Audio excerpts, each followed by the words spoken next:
legal studies, facts, doubts, clarification from my student friends on various issues, syllabi, lectures uploaded by me so far, and lectures to be uploaded in due course, and some important issues in our life towards better career is the topic for discussion today in Telugu language.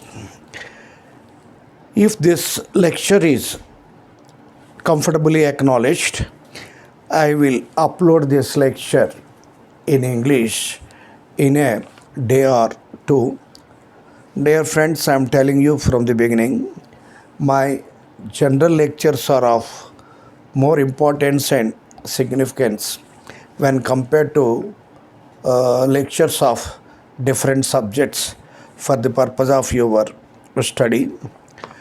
I sincerely tell you to acknowledge my lectures towards your better career in legal studies and legal profession. Today, I wish to enlighten you on certain topics. So, what is the significance of legal education among all disciplines? And what are the lectures I have covered so far? What are these lectures to be uploaded in due course, covering legal studies, and legal studies pertaining to LLB, LLM, judicial service up to district judges examination, and centers of legal education prosecuting, imparting legal studies, other important factors to be borne in your mind towards bright career, and the significance of your behavior, conduct or character that takes you towards scale loftier heights, and other important your inclination to settle in any foreign country, etc. Also, I will enlighten you in brief. So, please watch this lecture. This will be very useful to you, dear friends. Owing to long gap, I am delivering this lecture because I have underwent eye cataract surgery for 1 month back, and I am advised to take rest. And prior to that, I had to go on tour for Tirupati and other auspicious places, tourist places. That is the reason why more than 1 month gap is there. Anyway, I will try my level best to do the best of my service, dear friends. So I will, in order to let you know my experiences in legal studies, legal career, so that you can have confidence on my lectures and acknowledge them properly. Now, dear friends, ఈ రోజు నేను మీకు తెలుగులో కొన్ని ముఖ్యమైన విషయాలు చెప్తున్నాను. ఇవి జాగ్రత్తగా గుర్తుంచుకోండి. అయితే నాకు తెలుసు మనం ఇప్పుడు జనరేషన్స్ ఎలా ఉన్నారంటే, ఏదైనా ఒక గంట అరగంట చెప్తే వద్దు, అసుత్తంతా వద్దు, ఒక 5 నిమిషాల్లో చెప్పండి, 2 ముక్కల్లో చెప్పండి అనే రకాలే. కాలేజీలో మనకి 5 సబ్జెక్టులు, సెమిస్టర్కి 5 సబ్జెక్ట్స్కి 5 గంటలు కూర్చోవలసి వచ్చినా సరే మీరు ఎన్ని గంటలు కూర్చోగలుగుతున్నారో నాకు తెలుసు. అయితే 5 అవర్స్ కాలేజీలో 5 సబ్జెక్ట్స్కి కూర్చోలేకపోయినా LLB studies or LLM studies ఎగ్జామినేషన్కి మీరు కాంపిటేటివ్ ఎగ్జామ్స్కి వచ్చినప్పుడు 5 గంటలు కాదు 10 గంటలు కూడా వినే పరిస్థితిలో ఉంటారు. ఎగ్జామ్స్ ముందు ఎవరైనా చెప్తే అంతవరకు క్లాసులకు వెళ్ళలేదు, సబ్జెక్ట్ ఏంటో తెలియదు అనుకున్నప్పుడు ఎవరైనా చెప్తే ఎన్ని గంటలైనా విని, 5 గంటలు కాదు 10 గంటలైనా విని అలాగ పరీక్షలు రాసి పాస్ అయిపోవాలనే ఉద్దేశంతో కూడా ఉండేవాళ్ళు ఉంటారు. ఇది నాకు ప్రాక్టికల్గా నా టీచింగ్ కెరీర్లో జరిగేది. సంవత్సరం పొడుగునా క్లాసులు వెళ్ళకపోయినా, క్లాసులకు వెళ్ళకుండా, చదవకుండా పరీక్ష ముందు 1-2 రోజులు నా దగ్గరికి వచ్చి సబ్జెక్ట్ మొత్తం 4-5 గంటలు వినేసి పరీక్షలు రాసి పాస్ అయిన వాళ్ళు ఎంతో వందలు కాదు వేల సంఖ్యలో ఉన్నారని చెప్పచ్చు. కాబట్టి నా లెక్చర్ని మీరు నెగ్లెక్ట్ చేయకుండా ఉండడానికి నా ఎక్స్పీరియన్సెస్ ఏమిటి, నేను ఎలా చేశాను, ఈ విధమైనటువంటి ఎక్స్పీరియన్సు ఎంతమంది టీచర్స్కి ఉంటుందని మిమ్మల్ని మీరే క్వశ్చన్ చేసుకొని నా యొక్క లెక్చర్స్ని ఉపయోగించుకొని బాగుపడి గొప్పవాళ్ళు అవ్వాలనే ఉద్దేశంతో నేను చెప్తున్నాను. Absolutely on service motto. నాకు ఏ విధమైన స్వార్థం లేదు. కంటే మంచి జరుగుతుందనే స్వార్థంతో మంచి చేయాలనుకునే స్వార్థపరుణ్ణి. నేను మంచివాడిని అని నేను చెప్పుకోదలుచుకోలేదు. నేను మంచివాడిని కాదు, నేను స్వార్థపరుణ్ణి. కానీ మంచి చేస్తాను, ఎవరికైనా మంచి చేస్తాను, అందరూ బాగుండాలని ప్రయత్నిస్తాను. అంటే రేపు మంచి జరుగుతుంది నాకు, నా జనరేషన్స్కి అనే ఉద్దేశంతో. అయితే ఇక్కడ మనము చెప్పుకునే విషయాల్లో మీకు తెలుసు, నా పేరు రేగ సూర్యారావు. ఏలూరు ఆంధ్రప్రదేశ్ సిఆర్డి లా కాలేజీలో 18 సంవత్సరాలు అసిస్టెంట్ ప్రొఫెసర్ అంటే లెక్చరర్గా పనిచేశాను. ఆ తర్వాత Maharashtra aided college Fulton Sattar డిస్ట్రిక్ట్లో 14 సంవత్సరాల 3 నెలలు పనిచేశాను. తర్వాత పూనాలో సెటిల్ అయ్యాను చిన్న కొడుకు దగ్గర.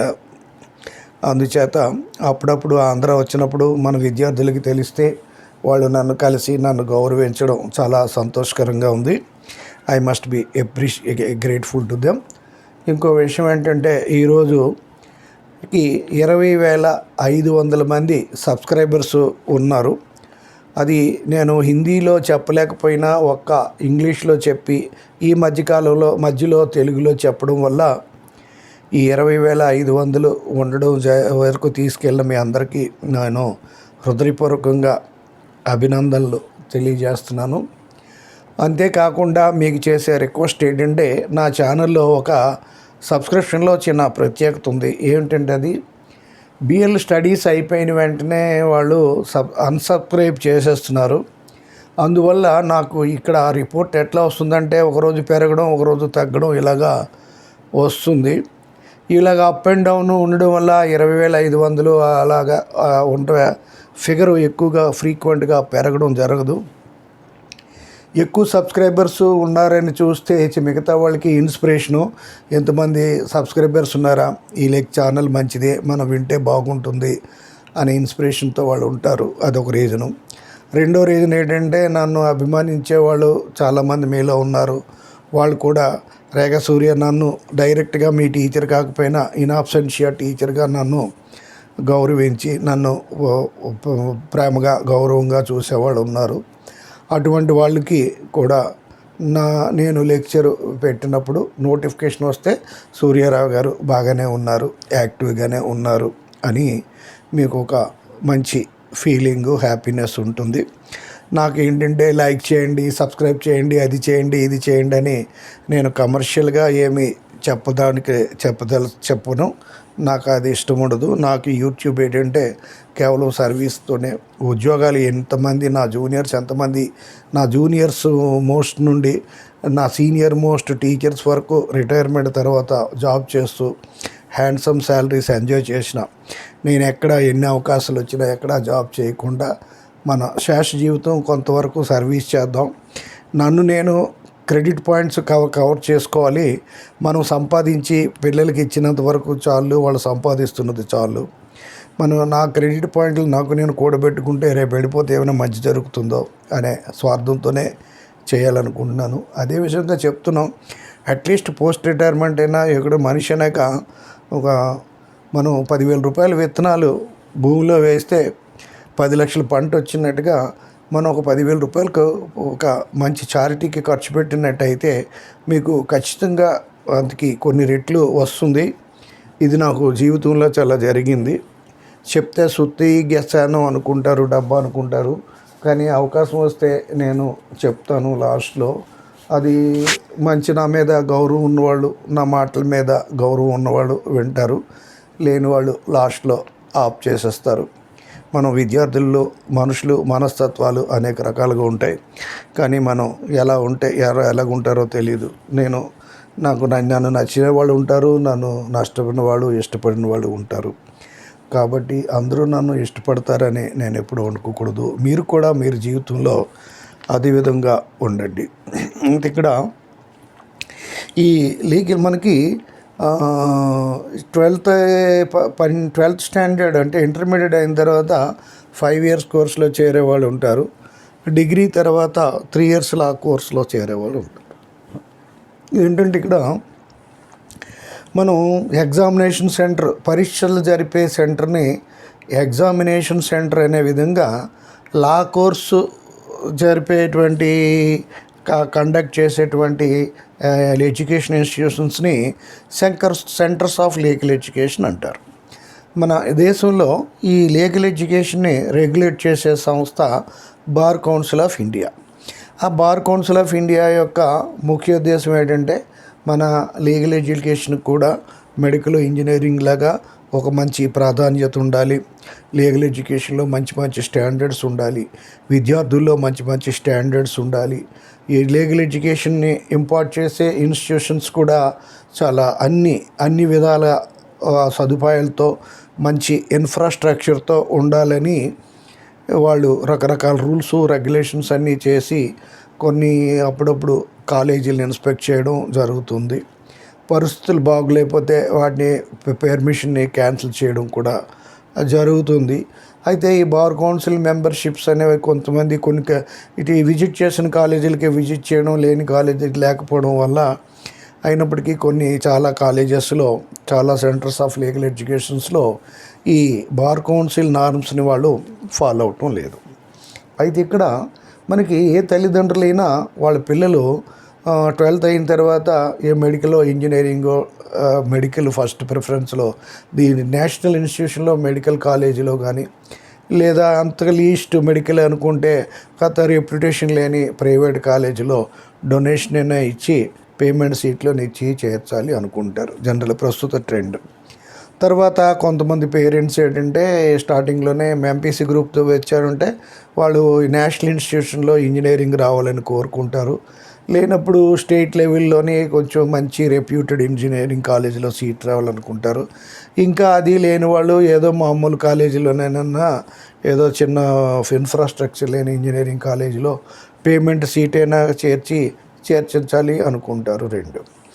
తర్వాత ఇవి కూడా కాని వాళ్ళు ఏంటంటే ఇప్పుడు ఇంటర్లో 12th స్టాండర్డ్లో ఇంజనీరింగ్, మ్యాథమెటిక్స్, కాంపోజిట్ మ్యాథమెటిక్స్ తీసుకుంటే, ఎంపీసీ, బైపీసీ గ్రూప్స్ తీసుకుంటే పిల్లలకి ఆ రూట్లో పంపించాలని అవకాశం ఉంటుంది. కానీ ఇక్కడ హిస్టరీ, ఆర్ట్స్ గ్రూపు, కామర్స్ గ్రూపులో చేర్పించే వాళ్ళకి అటువైపు ఇంజనీరింగ్, మెడికల్ అటువైపు పంపడానికి అవకాశం ఉండదు. అందుకే అవకాశం ఉండకపోవడం వల్ల వాళ్ళు ఏంటంటే BA, BCom, BSc అట్లా BA, BComలో చేర్పిస్తారు. మీకు బీకాము చదివిన, ఇంటర్ కామర్సు, బీకామ్ చదివిన క్లాస్కి వెళ్ళాలి అనే కంపల్సరీగా మీరు అకౌంటెన్సీ, కాస్ట్ అకౌంటెన్సీ బీకామ్లో నేర్చుకోవాలి. టీచర్ మీద ఖచ్చితంగా ఆధారపడాలి. అదే BA అనుకోండి, ఇంటర్ HCC గ్రూప్ అనుకోండి, మీరు టీచర్ లేకపోయినా ఇండిపెండెంట్గా చదువుకోవచ్చు. టీచర్ గైడెన్స్కి అక్కర్లేదు. ఈ విషయమే కొన్ని సంవత్సరాల క్రితం విజయనగరంలో నేను చదివేటప్పుడు టీచర్స్ అవసరం లేదా అనే ఇంటర్ కాలేజియేట్ డిబేటు స్టేట్ వైజ్గా 25 కాలేజీలకి పెట్టడం. అల్టిమేట్గా టీచర్స్ అనేవాళ్ళు అవసరం, కనీసం పేపర్లు దిద్దడానికైనా కావాలి అని వాళ్ళు చెప్పడం అంతా జరిగింది. ఇది ఎందుకు అన్నారంటే ఇప్పుడు BA, BCom, history, economics, politics లాంటి సబ్జెక్ట్స్ అనగా తర్వాత అవి ఇండిపెండెంట్గా చదువుకోవడానికి అవకాశం కల్పిస్తూ మనకి చాలా ప్రైవేటు డిస్టెంట్ ఎడ్యుకేషన్ సెంటర్స్ వచ్చాయి. తర్వాత కరస్పాండెన్స్ కోర్సు సెంటర్స్ వచ్చాయి, మీకు తెలుసు. కానీ BSc అనేసరికి, MSc అనేసరికి వీటికి ఇంజనీరింగ్, మెడికల్కి ఆ డిస్టెంట్ ఎడ్యుకేషన్కి అవకాశం లేదు. ఎందుకంటే టీచర్ యొక్క గైడెన్స్ కంపల్సరిగా ఉండాలి. కాబట్టి ఇలా ఎల్ఎల్బికి కూడా కొన్ని ఇది కరస్పాండెన్స్ కోర్సుల్లోని డిస్టెంట్ ఎడ్యుకేషన్లో ఎల్ఎల్బి 2 ఇయర్స్ అని పెట్టారు. కానీ థర్డ్ ఇయర్ వాళ్ళు ఎలిజిబుల్, థర్డ్ ఇయర్ అనేసి మళ్ళీ ఎక్కడైనా థర్డ్ ఇయర్ చదివితేనే కానీ ఎల్ఎల్బిగా అడ్వకేట్గా ఎన్రోల్ అయ్యి ప్రాక్టీస్ చేయడానికి అవకాశం లేదు. ఈ విధంగా ఉంది. ఒక రకంగా చూస్తే మనకి ఏంటంటే ఎన్నెన్నో కోర్సులకి ఇంపార్టెన్స్ ఇస్తున్నారు, కానీ మన లా కోర్స్కి అంత ఇంపార్టెన్స్ ఇవ్వడం లేదు. ఎవరో రేర్గా ఒక మంచి జడ్జి గారో లాయర్ గారో ఆ జడ్జి పోస్ట్లో ఉన్నటువంటి స్వీట్నెస్, లాయర్ పోస్ట్లో ఉన్నటువంటి ఇంపార్టెన్స్ గ్రహించి వాళ్ళ యొక్క వారసుడిగా నా తర్వాత నా కూతురు నా యొక్క ప్రాక్టీస్ ఆవిడకి కంటిన్యూ చేయాలనే ఉద్దేశంతోనూ, మళ్ళీ లాలో ఎంత గొప్పతనం ఉంది, లీగల్ ప్రొఫెషన్లో ఎంత గొప్పతనం ఉందని ఒక ఇన్స్పిరేషన్తో ఇంజనీరింగ్ మెడికల్ సీట్లకి పిల్లలు కాంపిటెంట్ అయినా సరే అందులో చేర్చించకుండా లా చేర్పించడానికి చేర్చే అవకాశం చాలా తక్కువ మందిలో ఉంటుంది. అయితే మనకి ఈ మాట నేను ధైర్యంగా ఎందుకు చెప్తున్నానంటే, ఏ లా కాలేజీలోనైనా ఒక సెమినార్ కానీ కాన్ఫరెన్స్ కానీ అయితే ఒక 500 మంది ఉంటారు అనుకోండి, 500 మంది 1000, అందులో లాయర్లు ఉంటారు, జడ్జెస్ ఉంటారు, తర్వాత లెక్చరర్స్, ప్రొఫెసర్స్ అందరూ ఉంటారు. వీళ్ళందరూ లీగల్ ఫ్రెటర్నిటీలోనే పెద్ద పెద్ద పొజిషన్లో ఉంటారు. వాళ్ళు కానీ మీరు ఫిజికల్గా అడిగి చూస్తే మీ పిల్లలు ఏం చేస్తున్నారంటే ఇంజనీరింగ్ మెడికల్ ఏదో చెప్తారు, కానీ లా చదువుతున్నారని చెప్పేవాళ్ళు చాలా తక్కువ.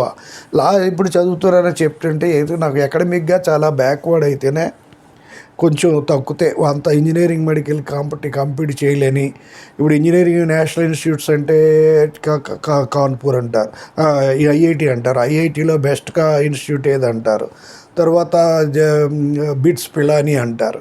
ఇలాంటి నేషనల్ ఇన్స్టిట్యూట్స్ ఇంజనీరింగ్లో ఉన్నట్టే మెడికల్లో కూడా Indian institute of medical sciences ఇలాగా ఉంటాయి. తర్వాత ఇండియన్ ఇన్స్టిట్యూట్ ఆఫ్ మేనేజ్మెంట్ అని రెప్యూటెడ్ కాలేజెస్ కంట్రీ వైడ్గా ఉన్నాయి. వీటికి అందులో చదివితే ఎంతో గొప్పగా ఉన్నట్టు, ఎంతో చేసినట్టు ఉంటారు. అందులో చేరారంటే ఒక గొప్పగా స్టేటస్గా గ్రేట్గా చెప్పుకుంటారు. కానీ మనం లాలో చేరినప్పుడు అంతగా ఈ మధ్య 1986లో National Law School of India University అనేది first time NR Madhav Menon గారి నేతృత్వంలో బెంగళూరులో వచ్చింది. ఆ రోజు నుండి నిజంగా మన లీగల్ ఎడ్యుకేషన్కి అంతకుముందు ఎలాగుండేదంటే లీగల్ ఎడ్యుకేషను చాలా కొన్ని ఇన్స్టిట్యూషన్లో బాగుండేది చదువు, కొన్ని విషయాల్లో బాగుండేది కాదు. అప్పుడు ఒక లావాడిగా ఈ లీగల్ ఎడ్యుకేషన్కి ఉన్నటువంటి కొన్ని ఫ్యాక్ట్స్ చూస్తే చాలా బాధ అనిపించేది. పుస్తకాలు కాలేజీకి సంవత్సరంలో వెళ్ళని ప్లేసులు, అసలు మినిమం ఇన్ఫ్రాస్ట్రక్చర్ లేరు, టీచర్స్ లేని కాలేజీలు, కాపీలు కొట్టించే కాలేజీలు, అలాగా ఏమాత్రం కూడా బార్ కౌన్సిల్ చెప్పినా సరే వాళ్ళ మాటల్ని పట్టించుకోకుండా కాలేజీలు నడిపేటువంటి సంస్థలు ఇండియాలో ఎన్నో ఉండేవి. కానీ నాకు అప్పుడు అనిపించేది మనకి అన్నిటికీ ఇంజనీరింగ్ మెడికల్కి అన్ని రకాల స్టేటస్తో డిగ్నిఫైడ్గా జరుగుతున్నాయి. మన లా కాలేజీకి అంత ఉన్నత స్థితిలోని చేరగడం లేదు. మనం లా చదువుతున్నామంటే లా చేస్తున్నామంటే ఎవరు పెద్దగా అంతగా పట్టించుకోవడం లేదు. పెళ్ళికి చేసేటప్పుడు పిల్లనివ్వాలన్నా ఇంజనీరు, డాక్టరు, ఐఏఎస్ ఆఫీసరా, లేకపోతే ఇంకా గవర్నమెంట్ ఆఫీసరా, ఇలాంటి బ్యాంక్ ఆఫీసరా చూస్తారే తప్ప లాయర్కి అనేటువంటి చూడటం, లాయర్నే చూడాలంటే పిల్లనివ్వాలంటే ఆలోచించిన సందర్భాలు కూడా ఆ రోజుల్లో ఉండేవి. కానీ ఆ 86 నుండి ఒక నేషనల్ లా స్కూల్ బెంగళూరులో రావడం, ఆ తర్వాత కలకటా, అలాగా దేశంలో ఇప్పుడు ప్రతి రాష్ట్రంలో కూడా నేషనల్ లా స్కూల్స్ ఒక పక్క వస్తే ప్రెస్టీజియస్ ప్రైవేట్ లా కాలేజెస్ కూడా వచ్చాయి. ఇస్ఫై అనగా, సింబయాసిస్ అనగా, లేకపోతే ఈ లవ్లీ కాలేజ్ బెంగళూరు, ఇక చాలా కంట్రీస్లో ప్రతి స్టేట్లో కూడా ఈ ప్రైవేట్ ప్రెస్టీజియస్ లా కాలేజెస్ కూడా ఉన్నాయి. అయితే అక్కడ ఫీజులు అన్నీ ఎక్కువ ఉన్నప్పటికీ కూడా డబ్బులు ఉన్న వాళ్ళు పిల్లల్ని చదివించడానికి ఆ ఫీజులు ఏమైనా పెద్ద సమస్య కాదు.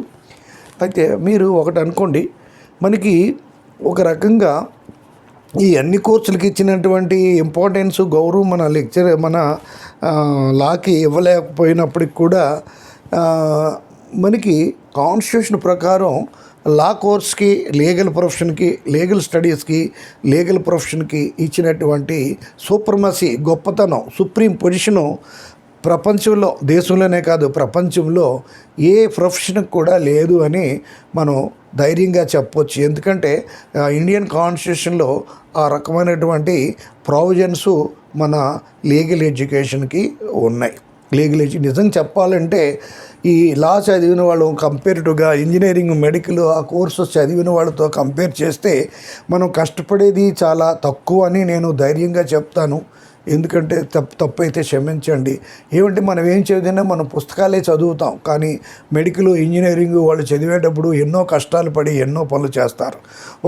మనకి ఈ మధ్య కాశ్మీర్ ఇండియాని కలిపేటువంటి మన ఇండియాలో ఈ మధ్య చెనాబ్ బ్రిడ్జ్ ఏదో ఉన్న రకరకాల భయంకరమైనటువంటి లైఫ్ రిస్క్ తీసుకున్నటువంటి బ్రిడ్జెస్, డ్యామ్స్ ఇలాంటివి ఎన్నో వాళ్ళు కడుతున్నారంటే వాళ్ళు మెడికల్ ప్రాణాంతకమైనటువంటి వ్యాధుల్ని, ఆర్గాన్స్ను మార్పిడి చేసే brain transplantation, heart transplantation, kidney transplantation లాంటి ఎంతో చాకచక్యమైనటువంటి హైలీ స్కిల్స్ఫుల్ యాక్టివిటీస్ ఇంజనీరింగ్ మెడికల్ అటు వాటిలో ఉన్నాయి. కానీ మనకి లాకి అంతే తప్పైతే క్షమించండి, అంత మనం కష్టపడక్కర్లేదు.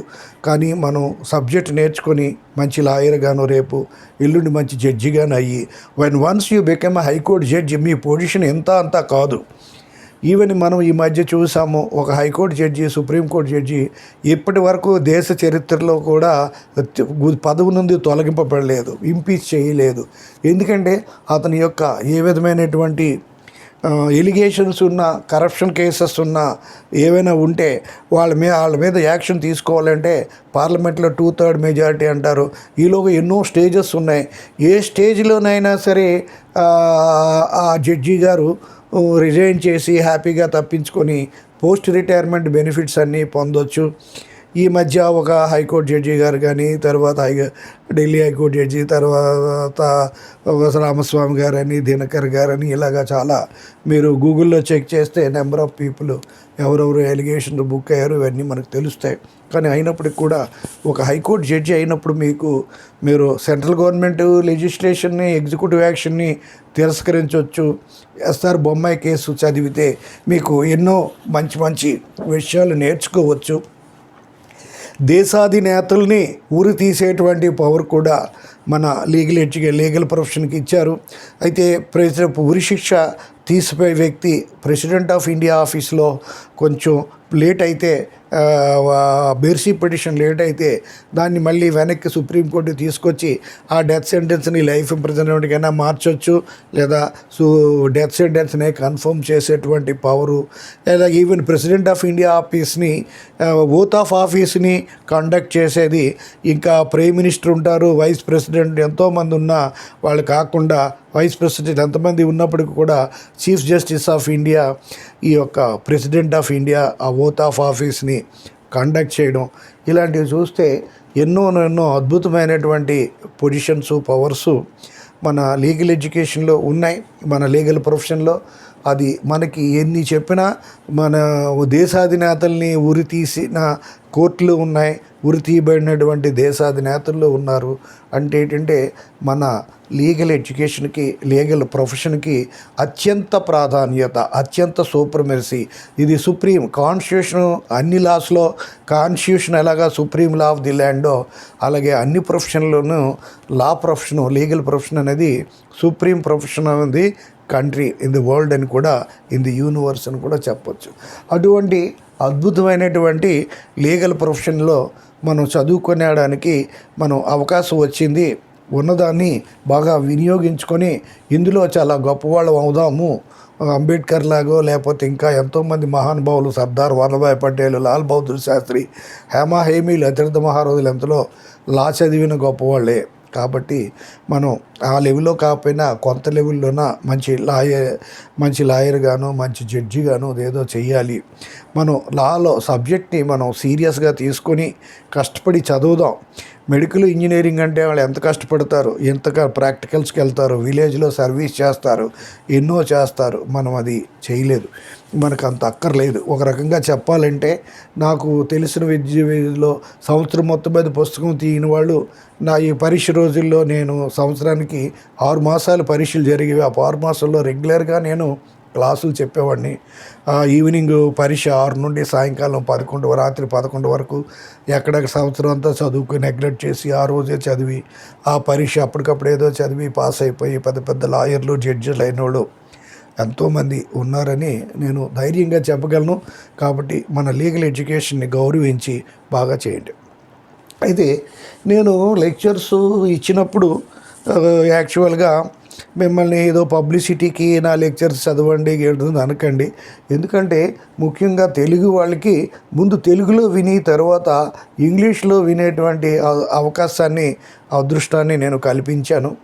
మీకు ఎవరికి కూడా ఇండియాలో ఏ టీచర్ కూడా ఇప్పటి వరకు ముందు తెలుగులో చెప్పి తర్వాత ఇంగ్లీష్లో చెప్పలేదు. అంతేకాకుండా నేను దేవుని మీద ప్రమాణం చేసి చెప్తున్నాను, నేను క్లాసుకి ప్రిపేర్ అయినట్టుగా ఎంతమంది టీచర్స్ ప్రిపేర్ అవుతారు అనేది కూడా నేను ధైర్యంగా చెప్పగలను. నేను చాలా సీరియస్గా 3 రోజులు, వారం రోజులు ప్రిపేర్ అవుతాను.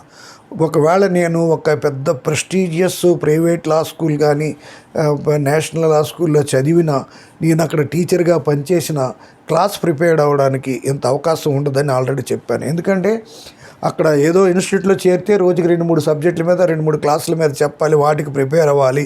తర్వాత హెడ్ ఆఫ్ ది ఇన్స్టిట్యూట్ ఏ పనైనా అకాడమిక్ వర్క్ స్టూడెంట్స్ని ఎంగేజ్ చేసి ఏదో యాక్టివిటీ, అకాడమిక్ యాక్టివిటీ టేకప్ చేయాలన్నా సెమినార్లు కండక్ట్ చేయండి, అది చేయండి, ఇది చేయండి, ఆ ప్రోగ్రామ్ కండక్ట్ చేయండి, ఈ ప్రోగ్రామ్ చేయండి, ఆ ఎగ్జామ్ పెట్టండి, ఇది చేయండి, ఇలా రకరకాల పనులు చెప్తారు. ఆ పనులు చూసుకోవాలి. ఇంట్లో ఫ్యామిలీ అఫైర్స్ చూసుకోవాలి. ఇల్లు ఇన్స్టిట్యూట్ దగ్గరికి లేకుండా దూరంగా ఉంటే ట్రాఫిక్లో క్రాస్ చేస్తూ రావాలి. ఇలాంటివి ఉంటాయి. కాబట్టి ఒక కాలేజీలో నేను చేస్తుంటే అంతగా చెప్పలేను.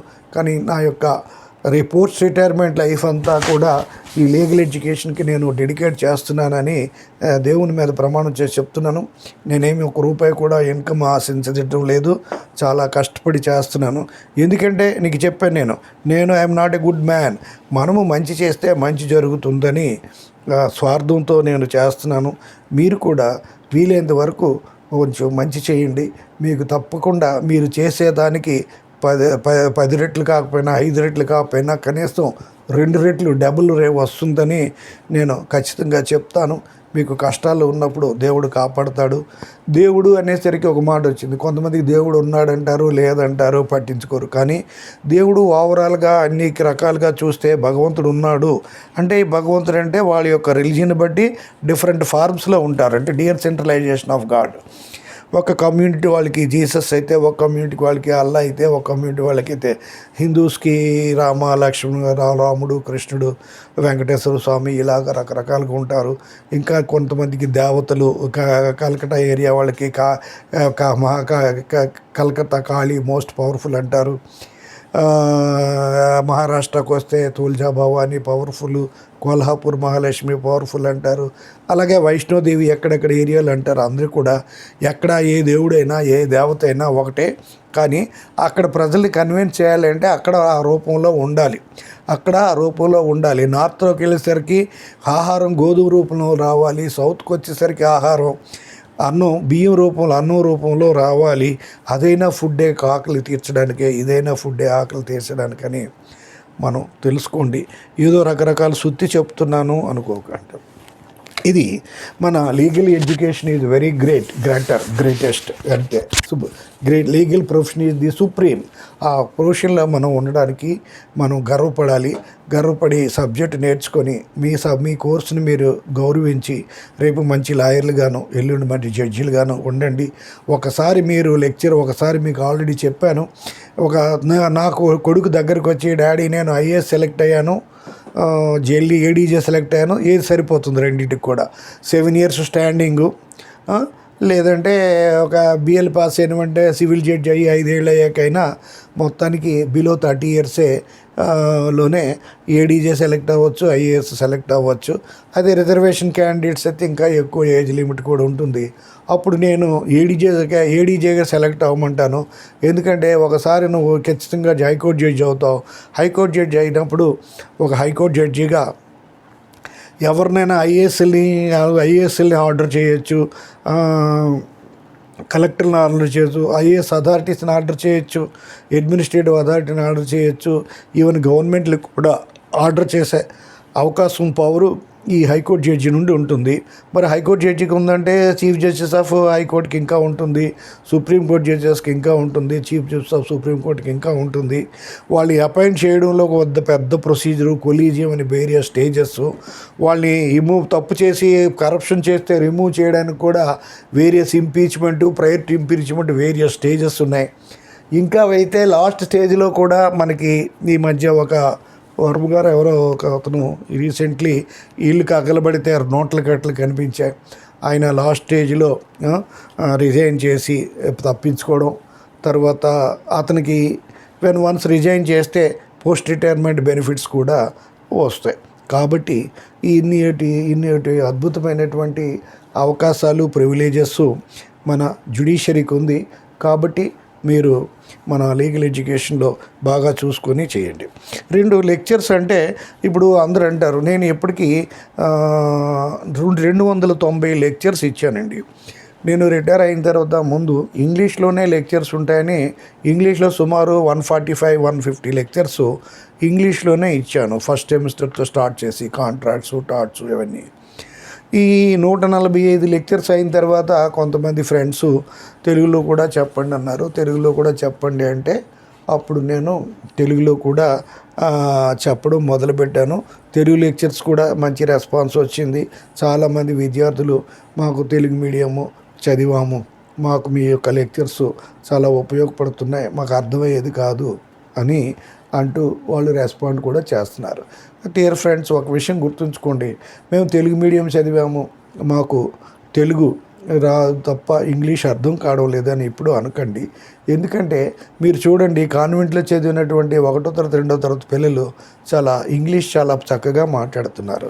అంటే లోకజ్ఞానం లేని పసిపిల్లలు 1 సంవత్సరం స్కూల్కి వెళ్తే అంత ఫ్లూయెంట్గా ఇంగ్లీష్ మాట్లాడినప్పుడు మీరు 18 ఏళ్ళు దాటి మేజర్స్ అయ్యి ఉండి మీరు ఇంగ్లీష్ నేర్చుకోవడం అనేది పెద్ద సమస్య కాదు. సీరియస్గా వర్క్ చేస్తే 6 మాసాలు కాదు, మ్యాక్సిమం 1 ఇయర్లో మీరు ఫ్లూయెంట్గా మాట్లాడతారు. ఇంగ్లీష్ మాట్లాడేటప్పుడు హై లాంగ్వేజా, లో లాంగ్వేజా అని ఆలోచించకండి. అది మంచి హై లాంగ్వేజ్, స్పీడు బాగుంటే మంచిదే, లేకపోయినంత మాత్రాన్ని ఎప్పుడు తప్పు కాదు. ఫర్ ఎగ్జాంపుల్, పేరెంట్స్ ఉంటారు. ఇప్పుడు ఈ నేషనల్ స్కూల్స్, ప్రైవేట్ ఇన్స్టిట్యూషన్స్లో స్టూడెంట్స్ గ్లోబల్ స్కూల్స్, ఇంటర్నేషనల్ స్కూల్స్లో వస్తారు. వాళ్ళు అదిరిపోయినట్టు ఇంగ్లీష్ మాట్లాడతారు. ఆ విధంగా నాలాంటి టీచర్స్ మాట్లాడలేం. దానివల్ల ఆ టీచరుకి ఏమీ డీ గ్రేడ్ కాలేదు. అంటే మనకు నేర్చుకోవాలి, తెలుసుకోవాలి, కావలసినంత వరకు తెలుసుకుంటే చాలు. అందులో టాపర్గా, ఎక్స్ట్రాడినరీగా అక్కర్లేదు. ఇప్పుడు ఈవెన్ ఎంత పెద్ద పోస్ట్ అయినా సరే ఒక నార్మల్ ఇంగ్లీష్ తోటి మీరు మేనేజ్ అయిపోవచ్చు. ఈవెన్ యునైటెడ్ నేషన్ జనరల్ అసెంబ్లీకి వస్తే ఇంగ్లీష్ అద్భుతంగా మాట్లాడే ఉన్నారు, యావరేజ్గా మాట్లాడే ఉన్నారు, ఇంగ్లీషు రాని వాళ్ళు కూడా ఉన్నారు. కాబట్టి ఇప్పుడు ఒక తల్లిదండ్రులు కంటే ఆ పిల్లలు గ్లోబల్ స్కూల్లో చదివిన తెలుగు మీడియంలో చదివే తల్లిదండ్రుల కంటే ఇంటర్నేషనల్ స్కూలు, గ్లోబల్ స్కూల్లో చదివిన పిల్లలు ఇంగ్లీష్ బాగా మాట్లాడతారు. దానివల్ల వాళ్ళు గొప్ప కాదు, వీళ్ళ తల్లిదండ్రులు తక్కువ కాదు. అంటే స్టూడెంట్స్ బాగా ఇంగ్లీష్ మాట్లాడినంత మాత్రాన స్టూడెంట్ని తీసుకెళ్ళి టీచర్స్ ప్లేస్లో కూర్చోబెట్టరు. టీచర్కి ఇంగ్లీష్ అంతగా మాట్లాడకపోయినంత మాత్రాన ఆ టీచర్ని తీసి స్టూడెంట్ సీట్లో కూర్చొని నేర్చుకోమని కూడా చెప్పరు. కానీ బేసిస్గా మనకి ఏమిటంటే, నేను ఒక ఏరియా తప్ప ఎక్కడికి కదలను అనుకుంటే ఆ లాంగ్వేజ్ సరిపోతుంది. కానీ డిఫరెంట్ ప్లేసెస్కి తిరగాలనుకున్నప్పుడు, ముఖ్యంగా మన లా విద్యార్థులకి, మనం గ్లోబల్ విలేజ్లో ఉన్నాం కాబట్టి ఎంతవరకు మన రాష్ట్రంలో ఉంటామో, ఎంతవరకు వేరే రాష్ట్రానికి వెళ్తామో, ఎంతవరకు వేరే దేశానికి వెళ్తామో అనేది తెలియదు కనుక మనకి ఇప్పుడు మోడర్న్ సొసైటీలో ప్రతి ఒక్కరు కూడా మదర్ టంగ్ని నేర్చుకోండి. మదర్ టంగ్ని గౌరవించి మదర్ టంగ్ని మాట్లాడండి. ఆ మదర్ టంగ్ హిందీ అయితే మరీ మంచిది, మీకు ఒక లాంగ్వేజ్ కలిసి వస్తుంది. In addition to mother tongue ప్రతి ఒక్కరు కూడా ఇంగ్లీషు, హిందీ ఫ్లూయెంట్గా మాట్లాడడానికి ట్రై చేయండి. ఇంగ్లీషు, హిందీ ఫ్లూయెంట్గా మాట్లాడితే మీకు ఎన్నో అడ్వాంటేజెస్ ఉన్నాయి. నాకు ఇంగ్లీష్ మాట్లాడగలను కానీ హిందీ, మరాఠీ ఫ్లూయెంట్గా మాట్లాడలేకపోవడం వల్ల నేను చాలా కోల్పోయాను. ఫర్ ఎగ్జాంపుల్కి ఇప్పుడు క్లాసులు చెప్తున్నాం, ఇప్పుడు ఒక ఇంగ్లీష్లో చెప్తున్న బట్టి తెలుగు కొంచెం యాడ్ అయింది అనుకోండి. అదే హిందీ ఇప్పుడు 20,500 సబ్స్క్రైబర్స్ ఉన్నారు. అదే కానీ నేను హిందీలో కూడా క్లాసు ఇచ్చినట్టయితే సబ్స్క్రైబర్స్ 20 లక్షలు ఈజీగా ఉండేవారు. ఎందుకంటే మన దేశంలో చాలా స్టేట్స్ హిందీ తప్ప వాళ్ళు వేరే లాంగ్వేజ్ని ఎంటర్టైన్ చేయరు. ఒకప్పుడు ఐఐటీలు, ఎంటెక్లు, ఎంఎస్సీలు చదివి పెద్ద పెద్ద కోర్సులు చదివి పెద్ద పెద్ద ఆఫీసర్స్గా జాయిన్ అయ్యి 30-40 సంవత్సరాలు నాన్ స్టాప్గా హిందీ లేదా లోకల్ లాంగ్వేజే మాట్లాడి ఆ రిటైర్ అయిన తర్వాత వాళ్ళ యొక్క ఇంగ్లీష్ని పూర్తిగా మర్చిపోయారు. ఇంగ్లీష్ని పూర్తిగా అయితే మరి పెద్ద పెద్ద ఆఫీసర్స్ చేసి పెద్ద పెద్ద బ్యాంక్ ఆఫీసర్స్, పెద్ద పెద్ద గవర్నమెంట్ ఆఫీసర్స్ చేసి 30-40 ఏళ్ళు కొన్ని రాష్ట్రాల్లో ఇంగ్లీష్ని అసలు యాక్సెప్ట్ చేయరు, వాడరు అసలు. ఆ వాడకపోవడం వల్ల కేవలం లోకల్ లాంగ్వేజ్కే మాట్లాడడం వల్ల ఒక own language, regional language feeling ఉన్న స్టేట్స్ మన దేశంలో చాలా ఉన్నాయి. అక్కడ వాళ్ళు లోకల్ లాంగ్వేజ్ తప్ప వేరే లాంగ్వేజ్ మాట్లాడరు. అది ఏంటంటే మా లాంగ్వేజే మేము మాట్లాడతాం, వేరే లాంగ్వేజ్ మనం ఎప్పుడు కూడా మన లాంగ్వేజ్ని మనం గౌరవించవచ్చు, కానీ వేరే లాంగ్వేజ్ని ఎప్పుడు కూడా ఇగ్నోర్ చేయకూడదు, నెగ్లెక్ట్ చేయకూడదు, రిఫ్యూజ్ చేయకూడదు, ఇల్ట్రీట్ చేయకూడదు. ఎన్ని లాంగ్వేజెస్ ఉన్నా అది మనకి ఒక ఎసెట్టే. మనకి దేవుడు ఎవడు దొంగిలించలేని ఎసెట్ మన చదువు, మన గుణం, మన రూపం, ఇవన్నీ భగవంతుడు మనకు పుట్టుకతో భగవంతుడు ఇస్తే వచ్చేవి తప్ప మనం నేర్చుకుంటే వచ్చే కాదు, డబ్బుతో ఖర్చు పెడితే కొనేవి కాదు అని మీరు అనుకొని మీ యొక్క లాంగ్వేజ్ని ప్రతి ఒక్కరు హిందీ మాట్లాడడానికి ప్రయత్నించండి. ప్రతి ఒక్కరు ఇంగ్లీష్ మాట్లాడడానికి ప్రయత్నించండి. ఒకప్పుడంటే మనిషి ట్యూషన్లు చేరాలేవని, ఇప్పుడు నెట్లో మనకి ఏ భాష అయినా సరే ఈజీగా నేర్చుకోవచ్చు. అంతకుముందు 30 రోజుల్లో మరాఠీ, 30 రోజుల్లో హిందీ అనే పుస్తకాలు వచ్చాయి. ఇప్పుడు ఆ పుస్తకాలు కూడా చూడక్కర్లా. మనం ఏ భాష నుండి ఏ భాష నేర్చుకోవాలి అనేదానికి ఎన్నో యూట్యూబ్ ఛానల్స్ ఉన్నాయి. ఆ యూట్యూబ్ ఛానల్స్లో రోజుకు 1 గంట కష్టపడి విన్నారంటే మీకు వచ్చేస్తుంది. మన లా స్టూడెంట్స్ తెలుగు వాళ్ళు ఎవరైనా ఉండి లాంగ్వేజ్ ప్రాబ్లం అంటే ఇంగ్లీష్లో ముందు తెలుగులో చెప్పి వెంటనే ఇంగ్లీష్లో చెప్తున్నాను. తెలుగులో చెప్పినవి ఒక రకంగా ఉంటుంది, దాన్ని కొంచెం ఇంగ్లీష్ని ఇంప్రూవ్ చేస్తున్నాను. అక్కడక్కడ పొరపాట్లు చేశానో తెలుగు లెక్చర్లో అవి నేను కరెక్ట్ చేసుకొని ఇంగ్లీష్ లాంగ్వేజ్లో చెప్తున్నాను. అయితే ఎందుకంటే ఇప్పుడు ముందు నాకు ఇన్ఫ్రాస్ట్రక్చర్ ఏమీ లేదు, ఎక్విప్మెంట్ ఏమీ లేదు. సెల్ ఫోన్ ముందు చిన్న స్టాండ్ పెట్టుకొని సెల్ ఫోన్ ముందు పెట్టి లెక్చర్స్ ఇచ్చేస్తే తర్వాత నా కొడుకు అప్లోడ్ చేసేస్తాడు. ఇలా చేయడం వల్ల నాకు ఇప్పుడు పోనీ కరెక్షన్ చేసుకొని ఫస్ట్ లెక్చర్ క్యాన్సిల్ చేసి రెండో లెక్చర్ చేశాను అనుకోండి, మళ్ళీ రిపీటెడ్ లెక్చర్స్లో ఇంకొక తీరు తప్పు రావచ్చు. ఎందుకని at a time first take అన్నట్టుగా ఫస్ట్ టైము లెక్చర్స్ ఇచ్చేసి దాన్ని రికార్డ్ చేసి నేను ఉంచుకుంటే మా అబ్బాయి వచ్చి దాన్ని అప్లోడ్ చేసేయడం జరుగుతుంది. కాబట్టి ఈ విధంగా ఉంచండి. ఇప్పటికి నేను 145 లెక్చర్స్ వరకు ఇంగ్లీష్లో చెప్పాను. తర్వాత కాంట్రాక్ట్స్, టాట్స్, ఐపీసీ, తర్వాత transfer of property act, administrative law, constitution law, ఇలా ఎన్నో ఇంగ్లీష్లోనే చెప్పాను. లీగల్ థియరీ అవి నేను 145 లెక్చర్స్ అయిన తర్వాత తెలుగులో కూడా వచ్చేసరికి తెలుగులోని నేను ఫ్యామిలీ లా, తెలుగు, హిందూ మ్యారేజ్ యాక్ట్ అన్నీ కూడా తెలుగులో చెప్పేశాను. ముందు టాట్స్లో అన్ని చాప్టర్లు తెలుగులో చెప్పేశాను. ఆ తర్వాత చెప్పేసిన తర్వాత మిగతా సబ్జెక్ట్స్ కంటిన్యూ చేశాను. అయితే తెలుగులోని కాన్స్టిట్యూషన్ చెప్పలేదు, కాన్స్టిట్యూషన్ లా తెలుగులో చెప్పలేదు, ఐపీసీ కూడా తెలుగులోనే చెప్పాను, కాన్స్టిట్యూషన్ లా తెలుగులో చెప్పలేదు. కాంట్రాక్ట్స్ చెప్పాను, టాట్స్ చెప్పాను తెలుగులో. తర్వాత ఒక కాన్స్టిట్యూషన్ ఫ్యామిలీ లా చెప్పేశాను, ఒక కాన్స్టిట్యూషన్ లా ఒకటే చెప్పలేదు. ఆ కాన్స్టిట్యూషన్ లా కూడా ఈ మధ్య స్టార్ట్ చేశాను. ఈ లెక్చర్స్ అన్నీ అయిన తర్వాత మనం ఏడీజే ఎగ్జామ్కి 35 సబ్జెక్టులు ఉన్నాయి. ఈ 35 సబ్జెక్టులు చెప్పాలంటే చాలా లేటు, పసిఫిక్ సముద్రంలో ఉంది. దీంతోపాటు స్టూడెంట్స్ కామెంట్స్, ఆ సబ్జెక్ట్ చెప్పండి, ఈ సబ్జెక్ట్ చెప్పండి, అది చెప్పండి, ఇది చెప్పండి అని అడుగుతున్నారు. రకరకాల డౌట్స్ అడుగుతున్నారు. ఇవన్నీ మీట్ అవ్వడం అంటే చాలా కష్టం. ఎందుకంటే మీకు చెప్తున్నాను, మొదట టీచర్కి మా వర్క్ లోడ్ ఎలా ఉండేదంటే, మొదట్లో మా టీచర్స్ అంతా కూడా 2 సబ్జెక్టులతో రిటైర్ అయ్యారు. 2 సబ్జెక్టులు అనమాట. అంటే వారానికి 2 సబ్జెక్టులు 12 క్లాసులు చెప్పాలి. తర్వాత ఈ 12 క్లాసులని 18 క్లాసులు చేశారు. ఇప్పుడు కొంచెం మార్పులు చేసి 20 క్లాసుల వరకు చెప్పడం ఉంటుంది. అయితే ఇప్పుడు ఏ టీచర్ అయినా టీచింగ్ ప్రొఫెషన్లో ఉంటే 2 లేదా 3 లేదా 4, 5 మహా అయితే 7 సబ్జెక్టులు, 10 సబ్జెక్టులు దాటి టీచ్ చేసేవాళ్ళు టీచర్స్ సాధారణంగా రేరెస్ట్ ఆఫ్ ది రేర్ కేసెస్లో ఉంటారు. అయితే నాకేం జరిగిందంటే యాక్సిడెంటల్గానో ఇన్సిడెంటల్గానో మాకు మా ప్రిన్సిపాల్ గారు ఏ సబ్జెక్ట్ కొత్తది అవకాశం వస్తే చెప్పమంటే ఆ గౌరవం కొలదో లేకపోతే ఇంకా సబ్జెక్ట్ నేర్చుకోవాలనో లేకపోతే ఏదో కొంచెం ఆ రోజుల్లో చిన్న వయసు కదా గొప్పగా ఉంటుందనో ఒప్పుకోవడం, అనేక రకాలు చెప్పడం, తర్వాత కొంతమంది ప్రముఖులు వచ్చి అన్ని సబ్జెక్టులు చెప్పమండం, అలాగా అనుకోకుండా ఒక్కొక్క సబ్జెక్టు లాలో 30 సబ్జెక్టులు కూడా నేను చెప్పే అవకాశం వచ్చింది. దాంతోపాటు పరీక్షల్లో మాకు 6 మాసాలు జరిగాయి. మెయిన్ ఎగ్జామ్స్ 3 మాసాలు, సప్లిమెంటరీ ఎగ్జామ్స్ 3 మాసాలు. ఈ ఎగ్జామ్స్ 6 మాసాల్లో 6 మాసాల టైంలో నాకు ప్రతి ఎగ్జామ్కి విద్యార్థులు వందల మంది రావడం, వాళ్ళకి నేను ప్రిపేర్ అయ్యి చెప్పడం, తర్వాత విఐపీలు మార్నింగ్ వచ్చేవారు, వాళ్ళకి చెప్పడం, దానికి పలానా సూర్య దగ్గరికి వెళ్ళండి అని ప్రిన్సిపల్ గారు చెప్పడం, ఎంత నేను ఫ్రీగానే చెప్పాను.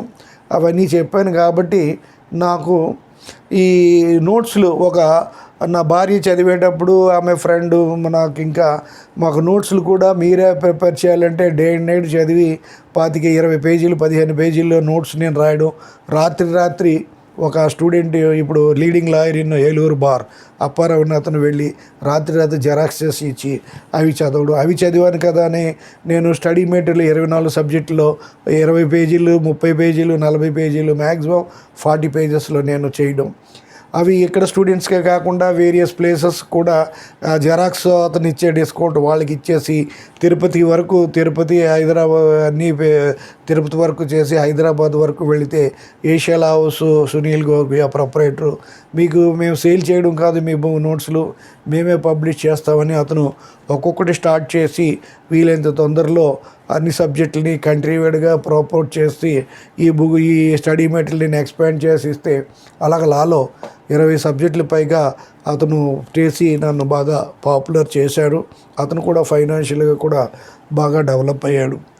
అయితే నేను మాత్రం చేసేది ఏంటంటే ఏదో జస్ట్ ఇంటలెక్చువల్ లేబర్, చాలా స్మాల్ అమౌంట్, మాకు పేపర్లు దిద్దితే ఎంత వస్తుందో లేకపోతే అలాంటిది డబ్బులే తప్ప మేము కష్టపడి పని చేస్తే ఒక 500-1000 రూపాయలు వస్తుంది. ఇప్పుడు ఈరోజు పేపర్లు దిద్దితే నెలకు రోజుకో 1000 వస్తుంది, అవి ఖర్చులకి అయిపోతుంది. అలాంటి డబ్బు హార్డ్ వర్కింగ్ తప్ప అందులో కూడా మళ్ళీ ఇన్కమ్ ట్యాక్స్ కట్ చేస్తే మాకు ఇస్తారు.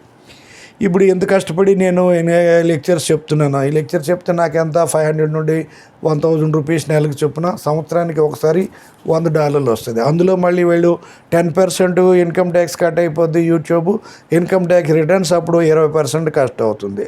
అంటే ఇన్ని 290 లెక్చర్స్ చెప్పడం వల్ల మాకు వచ్చేది పరీక్షల టైంలో అయితే 1000-1500 నెలకు వస్తుంది, మామూలు టైంలో అయితే ఒక 400-500 వస్తుంది. అయితే అది వచ్చింది, ఆ డబ్బులు నేనే ఉంచుకున్నా. $100 వస్తే దాని మీద 8000 ప్లస్ వస్తే దాని మీద కొంత డబ్బులు పెంచి నేను ఏదో పూర్ టెంపుల్స్కో పూర్ పీపుల్కో ఇచ్చేస్తాను.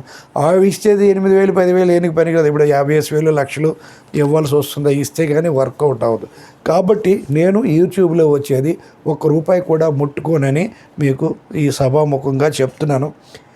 ఇది మీరు కొంచెం ప్రమోట్ చేసి ఎక్కువ డబ్బులుగానే వస్తే ఏదో కొంచెం ఫైనాన్షియల్గా ప్రాబ్లంలో ఉన్న ఒక టెంపుల్కో లేదా ఆకలితో ఉన్నటువంటి ఒక పూర్ పీపుల్కో ఉపయోగించాలని తప్ప ఇంకో ఉద్దేశం కాదు. నేను కూడా నేను ఫుడ్ మెటీరియల్ మోసి నేను ఎంతోమందికి పూర్ పీపుల్కి పొందుతాను.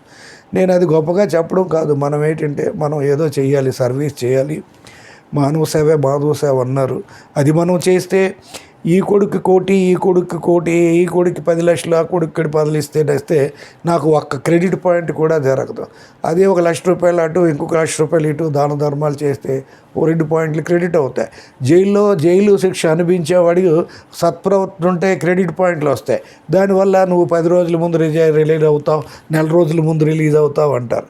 అలాగే మనం ఏదో చేస్తే దేవుడంటూ ఉంటాడేమో, మనం ఎక్కువ కాలం ఆరోగ్యంగా బతుకుతామేమో, మన పిల్లల్ని బాగుపడతాడేమో అనే స్వార్థానికే నేను చేస్తున్నానని చెప్తున్నాను.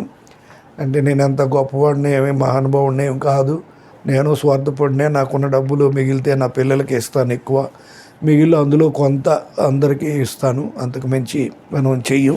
అయితే మీకు నేను చెప్పేది ఏంటంటే మనం ఏం చేసినా సరే మనకి రిటర్న్ అవుతుందండి. నాకు జరిగాయి, మీరు చెయ్యండి, మంచి జరుగుతుందనే స్వార్థంతో మీకు సంపాదన సరిగా లేనప్పుడు మీది మీకే చాలినప్పుడు మీరు ఏం చేయలేరు. మీకు బాగా ఉండి సర్ప్లస్లో ఉండి అన్నీ చేసినప్పుడు చేయను. అయితే అది చేయండి, మీకు ఖచ్చితంగా శుభం జరుగుతుంది. మీకు కష్టాల్లో ఉన్నప్పుడు భగవంతుడు మిమ్మల్ని ఆశీర్వదిస్తాడు, తర్వాత మిమ్మల్ని కాపాడుతాడు. నాకు ఎలా జరిగాయి చెప్తే మీరు ఫీల్ అవుతారేమో, చెప్తే మీకు బూమ్స్ కాదు షాక్ అవుతారు కూడా. అయితే అలాగని నేను గొప్పగా మంచి చేశానని గొప్పలు చెప్పుకున్నట్టు అవుతుందేమని చెప్పడానికి ఆలోచిస్తాను. ఎన్నోసార్లు మాకు ప్రాణాపాయ స్థితిలో ఫ్యామిలీతోనే చనిపోవాల్సిన పరిస్థితిలో లోయలో పడి భగవంతుడు కాపాడి బయటకు వచ్చాం. తర్వాత నా పెద్ద కొడుకు అమెరికాలో యాక్సిడెంట్ అయ్యి కారు పిప్ అయిపోయింది. ఇది సేఫ్గా చిన్న దెబ్బ తగలకుండా బయటకు వచ్చాడు. ఇలాగా కొన్ని కరోనాలోని ఇంటందరికీ వచ్చినా సరే మాకు పిడికిడి అన్నం దొరికితే చాలు అనుకున్న టైంలో మాకు ఏ లోటు లేకుండా జరిగాయి. ఇలాంటివి ఎన్నో జరుగుతాయి. ఎందుకంటే అయితే దీనికి అవి చెప్పడం వల్ల ఏంటంటే నేను ఏవో మంచి పనులు చేశాను గొప్పోడిని చెప్పడం కాదు. ఎందుకో అది మనం ఇది ఎందుకో ఒకదానికి స్వార్థం చేసిన అట్ ది సేమ్ టైం చేసిన తప్పులకి శిక్షలు కూడా బాగా జరిగాయి, నష్టాలు కూడా అనుభవించాను. అవి కూడా చెప్పాల్సి వస్తే చెప్తాను ఎప్పుడైనా. కాబట్టి మనం మంచి చేస్తే మంచి కూడా వస్తుంది, చెడు చేస్తే చెడు జరుగుతుంది. కొంతమందికి జరుగుతుందో అంతమందికి జరుగుతుందో తెలియదు. కొంతలో కాకపోయినా కొంతలోనే జరుగుతుందని మనం చెప్పచ్చు. అయితే ఇక్కడ 290 లెక్చర్స్ ఉన్నాయి. ఇవి చదవాలంటే బోరు. ఇప్పుడు 5 క్లాసులు వినాలంటే ఎంతమంది, మీరు ఎంత టాప్ మోస్ట్ నేషనల్ స్కూల్లో చదివినా, top most prestigious private institute చదివినా 5 క్లాసులు వరుస పెట్టి చదవాలంటే చెవుల్లో నుండి బ్లడ్ వచ్చేస్తుంది. అది మీరు చెయ్యరు. అయితే వాళ్ళు చేయకపోతే పరీక్షకు పంపించం అని ఇలాంటి కాలేజీలో రూల్స్ రెగ్యులేషన్స్ ఉంటాయి కాబట్టి విధి లేక గతి లేక క్లాసులకు వెళ్తారు. 5 గంటలు క్లాసులు ఎంతమంది విన్నారు అన్నది ఖర్చు. అయితే మీరు ఇప్పుడు క్లాసులకు వెళ్ళేటప్పుడు 5 గంటలు నెగ్లెక్ట్ చేసినా సరే పరీక్షల టైంలో ఎవరైనా చెప్తే ఒక 5 గంటలు కాదు, ఒకే నాన్ స్టాప్గా 10 గంటలు కూడా ఆ సబ్జెక్ట్ రేపు పరీక్ష రాయబోయే సబ్జెక్టు 5 గంటలు కాదు 10 గంటలు చెప్పినా వినేసి ఇలా రాసిస్తామని పరిస్థితి ఉంటుంది. చదువు మీద ఏమాత్రం కూడా శ్రద్ధ చూపించకుండా సంవత్సరం పొడుగునా పుస్తకం తీయని వాళ్ళు పరీక్ష ముందు రోజునే 5-6 గంటలు రాయడం, వాటినే కొద్దిగా ఏదో 2 ముక్కలు చదివేసి పరీక్షలకు అటెండ్ అయి పాస్ అయిన వాళ్ళు ఎంతోమంది నేను చూశాను. అయితే మీకు నాలెడ్జ్ ఉంటే ఓకే, నాలెడ్జ్ లేకపోయినా భయపడకండి. మీరు లోయెస్ట్ ఈవెన్ మినిమం టీచర్స్ లేని షెడ్యూల్ లాంటి కార్లు, మనకి సెంటర్స్ ఆఫ్ లీగల్ ఎడ్యుకేషను ఇలాంటి కార్ షెడ్యూల్ లాంటి కాలేజీలు నడిపిన వాళ్ళు ఉన్నారు. ఫెచీలు ఏ మినిమం ఇన్ఫ్రాస్ట్రక్చర్ లేనివి, టీచర్స్ లేని కాలేజీలు ఉన్నాయి. అద్భుతమైన 5 స్టార్ హోటల్ లాంటి కాలేజెస్ కూడా ఉన్నాయి. బట్ అందులో ఉండే చదివితే ఒక అదృష్టం, ఒక ప్రివిలేజ్ అనుకొని మంచి హ్యాపీగా ఉండండి. ఇందులో చదివితే కాదు, ఎక్కడ చదివినా మీరు కాలేజ్ మీరు చదువుకున్నటువంటి central of legal education bar council ఆమోదం పొంది ఉండాలి. తర్వాత ఆ కాలేజీ ఒక యూనివర్సిటీకి ఎఫిలియేట్ అయి ఉంటుంది. ఆ ఎఫిలియేటెడ్ కాలేజ్ ఎఫిలియేట్ అయినటువంటి యూనివర్సిటీ యూజీసీ రికగ్నేషన్ ఉండాలి. అయితే ఇండిపెండెంట్ అటానమస్ ఇన్స్టిట్యూట్స్ ఉంటాయి, నేషనల్ స్కూల్స్, అవన్నీ కూడా వాటికి అక్కడ ఆ యూనివర్సిటీ బార్ కౌన్సిల్ రికగ్నిషన్ ఉంటే సరిపోతుంది. ఆ డిగ్రీలు మీకు యూనివర్సల్లీ వ్యాలిడ్. సో ఈ విధంగా మీరు అక్కడ చదివితే ఒక అదృష్టం, అవకాశం, ప్రివిలేజ్ అనుకోండి. సంతోషంగా ఉపయోగించుకొని సబ్జెక్ట్ నేర్చుకోండి. లేదు ఇలేవి ఏమాత్రం మినిమం ఇన్ఫ్రాస్ట్రక్చర్ లేని, టీచర్స్ లేని కాలేజెస్ నేను చూశాను. ఒక్క టీచర్ కూడా ఫుల్ టైం టీచర్ లేకుండా అవర్లీ బేసిస్ టీచర్స్ అడ్వకేట్స్ని పెట్టడం, వాళ్ళు రాకపోవడం, బిల్డింగ్ కూడా మినిమం లేకపోవడం, ఇలాగా ఉన్నాయి. అటు ఉంటుంది ఇటు ఉంటుంది. మీరు ఎక్కడ చదివినా ఏం చదివినా సరే మీరు డిగ్రీ కంప్లీట్ చేసి పాస్ అయ్యి మీరు చదివే కాలేజీకి బార్ కౌన్సిల్ రికగ్నిషను, అది ఏ యూనివర్సిటీకి ఎఫిలియేట్ అయిందో ఆ యూనివర్సిటీకి యూజీసీ రికగ్నిషను, లేదా అటానమస్ ఇన్స్టిట్యూట్స్ ఉంటాయి, national schools, private prestige institutes, అక్కడ వాళ్ళకి అటానమీ ఉంటాయి, అవి యూజీసీ రికగ్నిషన్ లేకపోయినా పర్వాలే. అలాంటిట్లో మీరు లా చేస్తే మీరు lowest court junior civil judge junior division నుండి ది సుప్రీం కోర్ట్ ఆఫ్ ఇండియాలో మీరు ఎక్కడైనా సరే మీరు ప్రాక్టీస్ చేయడానికి అవకాశం ఉంటుంది. అయితే నేను మీకు విద్యార్థులకి ఏం చెప్పానంటే, ప్రాక్టీస్ చేసిన కొత్తలోనే ఒకప్పుడు ఈ మధ్య బిఎల్ పాస్ అయిన వెంటనే సివిల్ జడ్జి ఎగ్జామ్కి ప్రిపేర్ అయ్యే అవకాశం ఉంది. అది ఈ మధ్య సుప్రీంకోర్టు తీసేసి సుప్రీంకోర్టు తీసేసి మళ్ళీ బార్ స్టాండింగ్ ఉండాలనే రూల్ పెట్టారు. అలాంటప్పుడు మీరు జూనియర్గా చేరి, అప్పుడు మేము అంతకుముందు లెక్చర్స్లో ఏం చెప్పానంటే మీరు జూనియర్గా చేరొద్దు, డైరెక్ట్గా ఒక కాంపిటేటివ్ ఎగ్జామ్ సెంటర్లో చేరి 1 సంవత్సరం ఎంతో చేరి నా లెక్చర్స్ విని నాలెడ్జ్ బాగా పెంచుకొని డైరెక్ట్గా సివిల్ జడ్జిగా వెళ్ళడానికి ట్రై చేయండి. లేదంటే మంచి ఫుల్ ఫ్లెడ్జ్డ్ నాలెడ్జ్తో లాయర్గా వెళ్ళడానికి చేయండి. ఒకసారి మీరు కోర్టులోకి వెళ్ళి లాయర్ దగ్గర జూనియర్గా చేరారంటే మీరు సబ్జెక్ట్ నేర్చుకోవడానికి అవకాశం ఉండదు. ఉదయం నుండి తయారవడం, ముందు లాయర్ ఆఫీస్కి వెళ్ళడం, సీనియర్ అడ్వకేట్ ఆఫీస్కి వెళ్ళడం, అక్కడ ఆయన చెప్పిన పనులు చేయడం, ఆ తర్వాత అతనితో కలిసి కోర్టుకి వెళ్ళడం, కోర్టులోని అలాగా గడిచిపోతుంది. కాబట్టి మీరు ఈవెన్ ఇప్పుడు ఏం చేయాలంటే, ఇప్పుడు ఎమ్మెల్యే కూడా చాలా యూనివర్సిటీల్లో నేను వింటున్నాను, వాళ్ళు అడ్వకేట్ అయ్యి కోర్టుకి వెళ్ళడం, వేరే పనులు చేసి కాలేజీలకు కూడా వెళ్ళడం లేనట్టుగా విన్నాం. కానీ స్ట్రిక్ట్గా నడిపేటువంటి ప్రైవేట్ స్కూల్స్, నేషనల్ స్కూల్స్లో అటెండెన్స్ని బాగా చూస్తున్నారు. అయితే ఇక్కడ నేవేడ్ ఒక స్టూడెంట్కి అటెండెన్స్ లేదని డీటైన్ చేయడం వల్ల అతను సూసైడ్ చేసుకోవడం, అతను కోర్టు దృష్టికి తీసుకురావడం, తర్వాత ఢిల్లీ హైకోర్టులో అటెండెన్స్ని కంపల్సరీ చేయకూడదు అనే డైరెక్షన్ కూడా మధ్య ఇచ్చారు. కాబట్టి ఈ విధమైనటువంటి జడ్జిమెంట్ ఏముందంటే క్లాసులకు వెళ్ళకపోయినా పర్వాలేదని కూడా అనుకుంటారు. అయితే స్టూడెంట్స్కి టీచర్స్కి కోర్టు చెప్పేది ఏంటంటే పాజిటివ్గా తీసుకోవాలి. అటెండెన్స్ అని చూసి విద్యార్థులకి మానసిక క్షోభకి గురి చేయకండి, వాళ్ళు ఆత్మహత్యలు చేసుకున్నట్టు చేయకండి. అటెండెన్స్ అవసరమే. ఈ subject safety and security of the student అని కోర్టు చెప్పింది. ఆ విధంగా మీరు చూడండి. కాబట్టి ఈ విధంగా మనకి వస్తుంది. అయితే నేను ఇప్పటికీ 18 సబ్జెక్టుల పైన క్లాసులన్నీ చెప్పాను చాలా వరకు. ఫస్ట్ సెమిస్టర్ కాంట్రాక్ట్స్కి వచ్చేసరికి కాంట్రాక్ట్స్ మొదట ఇంగ్లీష్లోనే అన్ని హోల్ సబ్జెక్ట్ చెప్పాను. ఎందుకంటే ఈ కాంట్రాక్ట్స్ అనేది మన లా వాళ్ళకే కాకుండా ఎంబీఏ వాళ్ళకి, తర్వాత బీకామ్ వాళ్ళకి, చాలా కోర్స్ సిఏ వాళ్ళకి అందరికీ ఉపయోగపడుతుంది. కాంట్రాక్ట్స్ చెప్పాను. తర్వాత constitution Telugu, English first semester వరకు అన్నీ ఇంగ్లీష్లోని తెలుగులోని చెప్పాను. మళ్ళీ ఈ మధ్య సమ్మరీస్ వచ్చి లేటెస్ట్ డెవలప్మెంట్తో సమ్మరీ స్టార్ట్ చేశాను. కాంట్రాక్ట్స్ సమ్మరీ ఫస్ట్ ఏంటంటే ఒక 2 పార్ట్లుగా చెప్పాను. ఒక పార్ట్లు ఏంటంటే చాప్టర్ వైజ్గా సబ్జెక్టు ఫస్ట్ చాప్టర్ నుండి లాస్ట్ చాప్టర్ వరకు చెప్పాను. 2 పార్ట్ 2లో ఏంటంటే సబ్జెక్టు సెక్షన్ వైజ్గా ఫస్ట్ సెక్షన్ నుండి లాస్ట్ సెక్షన్ వరకు చెప్పాను. చాప్టర్ వైజ్గా చెప్తే ఎలా ఉంటుంది, సబ్జెక్ట్ వైజ్గా చెప్తే ఎలా ఉంటుంది అని అలాగా 2 లెక్చర్స్ తెలుగులో చెప్పి మళ్ళీ 2 లెక్చర్స్ ఇంగ్లీష్లో చెప్పాను. అంటే కాంట్రాక్ట్స్ సమ్మరీని 2 లెక్చర్స్ ఇంగ్లీష్లోని, 2 లెక్చర్స్ తెలుగులోని చెప్పాను. అలాగే కాన్స్టిట్యూషన్లో కూడా ఈ యొక్క ప్రిలిమినరీ టాపిక్స్ అన్నీ కూడా నేను మోస్ట్ కాన్స్టిట్యూషన్ యొక్క సిగ్నిఫికెన్స్ అంతా నేను చెప్పాను. అవి 4 లెక్చర్స్ చెప్పాను. ఈ విధంగా నేను చెప్తున్నాను. అయితే ఏ లెక్చర్ ఎక్కడుందో ఎక్కడ ఏటుందో మీకు పెద్ద డౌట్. మనకున్న సెల్ ఫోను 7 వండర్స్లో 8th వండర్ అని కాకుండా ఈ 7 వండర్స్ ఒక ఎత్తు, సెల్ ఫోనే ఒక ఎత్తు అని చెప్పొచ్చు. మనం సెల్ ఫోన్ని ప్రాపర్గా ఉపయోగించుకుంటే అదొక అద్భుతం అన్నమాట. మనకి పెద్ద టెక్స్ట్ బుక్స్లో కూడా మనకి లేని ఇన్ఫర్మేషను మనం గూగుల్లో కొట్టి అక్కడ మైక్ టచ్ చేసి ఒక బొమ్మ మాట్లాడుతూ వస్తుంది. అప్పుడు మీరు ఏ భాషలో కావాలంటే ఆ భాషలో మీకు కావాల్సింది అడిగితే వచ్చేస్తుంది. ఏ టాపిక్ మీద కావాలంటే ఆ టాపిక్ పీడిఎఫ్ కావాలంటే పీడిఎఫ్ వస్తుంది. ఒక టాపిక్ గురించి మనం ఏ సబ్జెక్ట్ మీద అడిగితే దాని మీద ఎన్నో ఆర్టికల్స్ వస్తాయి. అవి చాలా అద్భుతంగా ఉంటాయి. అలాంటి ఇన్ఫర్మేషన్ మనకి పుస్తకాలు మన ముందున్నటువంటి పుస్తకాల్లో కూడా ఉండదు. కాబట్టి మీరు ప్రపంచంలో ఏ దేశమైనా చూడొచ్చు ఎలా ఉంటుందని. ప్రపంచంలో ప్రతి ఏ టెంపుల్ అయినా, ఏ ఎయిర్పోర్ట్ అయినా, ఈ ప్రపంచంలో ఎక్కడున్నా ఏంటి అనేది చూడొచ్చు.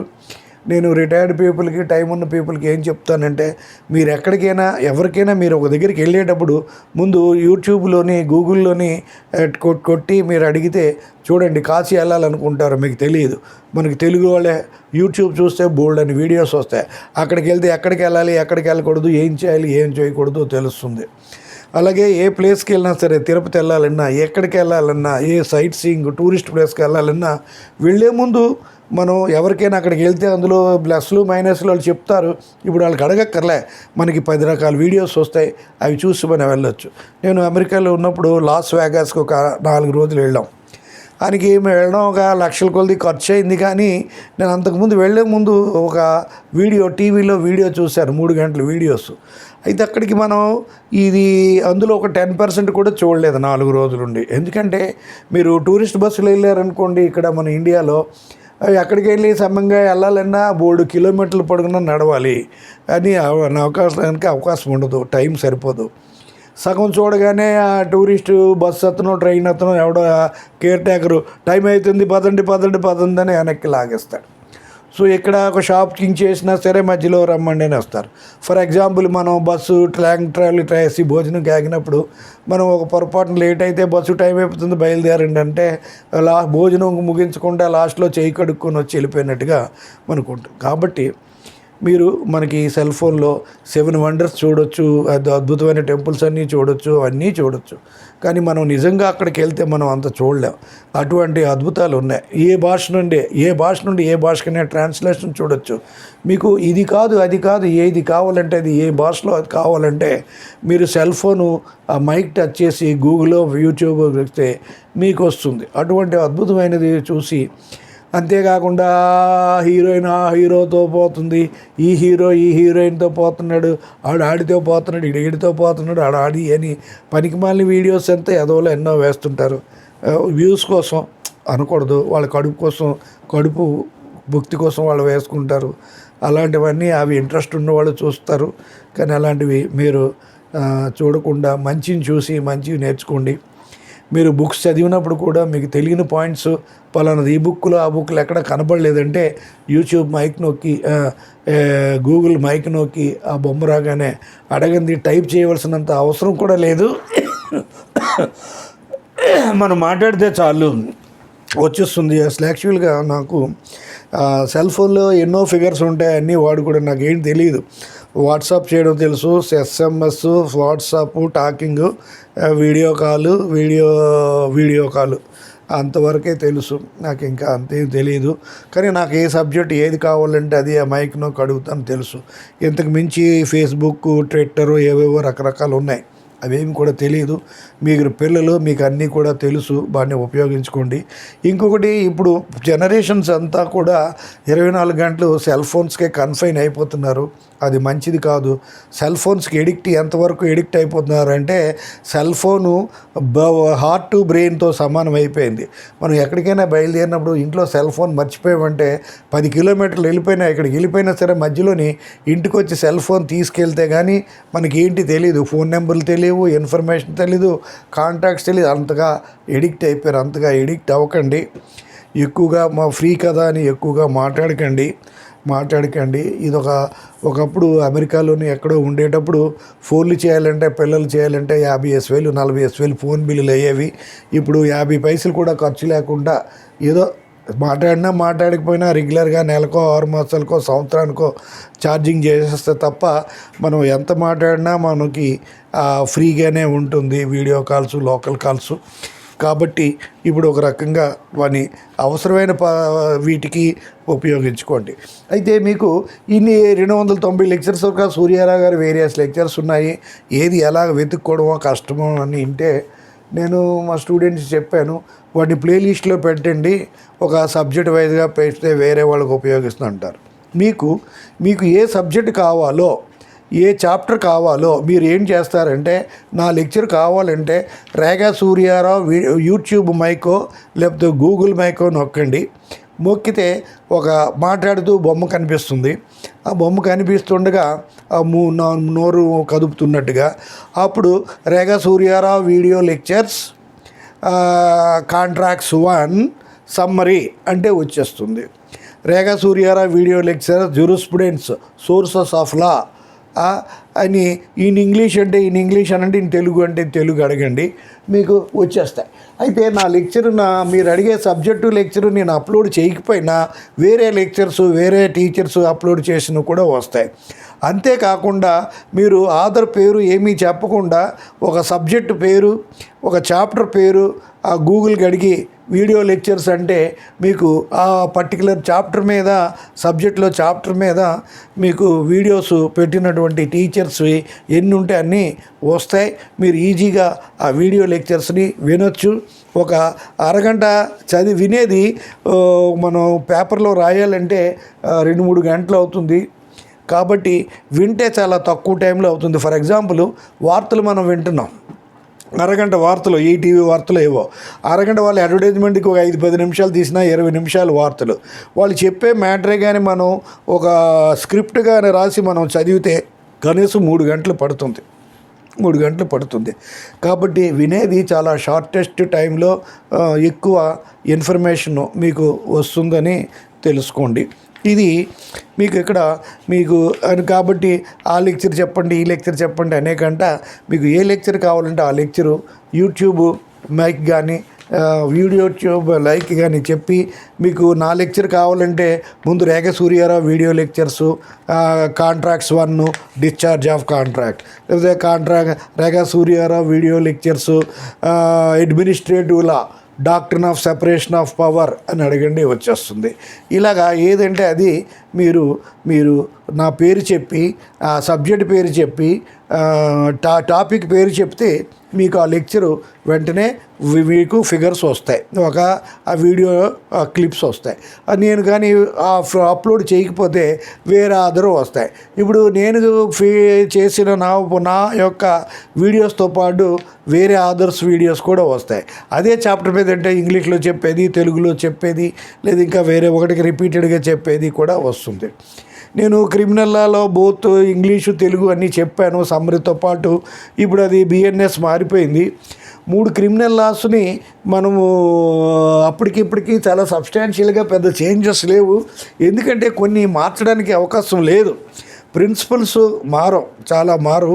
అది ఇప్పుడు ఐపీసీలో ప్రిన్సిపల్స్ ఉంది, కాన్స్పిరసీ, అబెట్మెంటు, తర్వాత మెన్స్ రియా, యాక్టస్ రియస్, ఇలాంటివన్నో ప్రిన్సిపల్స్ ఉంటాయి.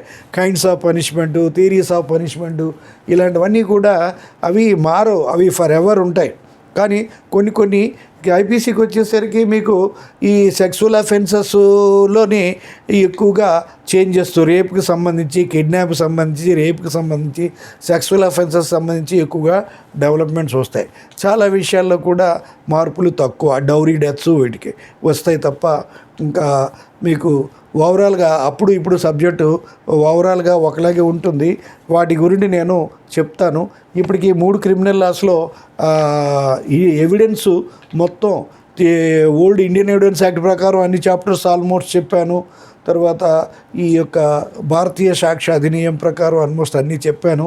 2-3 టాపిక్స్ మిగిలిపోయేవి, చెప్పడానికి కష్టం. ఎందుకంటే 30 సబ్జెక్టులు చెప్పాలని కష్టం అని చెప్పి నేను ఒక నిర్ణయం తీసుకున్నాను.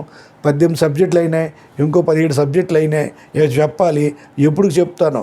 కాబట్టి అన్నీ కూడా ఒక్కొక్క సబ్జెక్టు నేను సమ్మరీస్ చెప్పేస్తే ఇంగ్లీష్లోని, తెలుగులోని, దాన్ని బట్టి వాళ్ళు బేసిస్గా తీసుకొని నేర్చుకుంటారు అనే ఉద్దేశంతో సమ్మరీ స్టార్ట్ చేశాను. సమ్మరీ స్టార్ట్ చేస్తూ ముందు ఫస్ట్ ఇయర్ వాళ్ళకి ఒక బాగా గేట్వేగా, ఒక ఎంట్రన్స్ లాగా ఉంటుంది. వీళ్ళు ఫస్ట్ ఇయర్ వాళ్ళకి ఒక రకమైన ఇన్స్పిరేషన్ ఉంటుందని ఫస్ట్ ఇయర్ సబ్జెక్ట్స్ ఇంగ్లీషు, తెలుగులోని సమ్మరీస్ చెప్పేస్తున్నాను కొత్త స్టేజ్లో. ఇవి అయిపోయిన తర్వాత ఇప్పుడు రేపు క్రిమినల్ లాసు, ఈ 3 క్రిమినల్ లాసు చేంజెస్ ఏంటో చెప్తాను. చేంజెస్ అయిన తర్వాత మళ్ళీ ఐపీసీ నెక్స్ట్ ఫస్ట్ ఇయర్ వాళ్ళకి కావాలి. ఈ ఐపీసీని బిఎన్ఎస్గా, భారతీయ న్యాయ సంహిత చెప్పారు. ఇండియా ఐపీసీలో ఏముంది, ఇప్పుడు ఏముంది, వీటికి డిఫరెన్స్ ఏది చెప్తూ ఈ ఐపీసీ మొత్తం చాప్టర్ సమ్మరీ ఇంగ్లీష్లోని, తెలుగులోని చెప్పేస్తాను. తర్వాత సిఆర్పిసికి వచ్చేసరికి ఫైనల్ ఇయర్లో అది కొంచెం టైం పడుతుంది. కాబట్టి ఇది మారింది కాబట్టి అప్పటికిప్పటికి ఏం తేడా ఉందని ముందు ఆ సిఆర్పిసి కూడా చేంజెస్ ఒక క్లాసులోని సిఆర్పిసి మొత్తం సమ్మరీని చెప్పేస్తాను.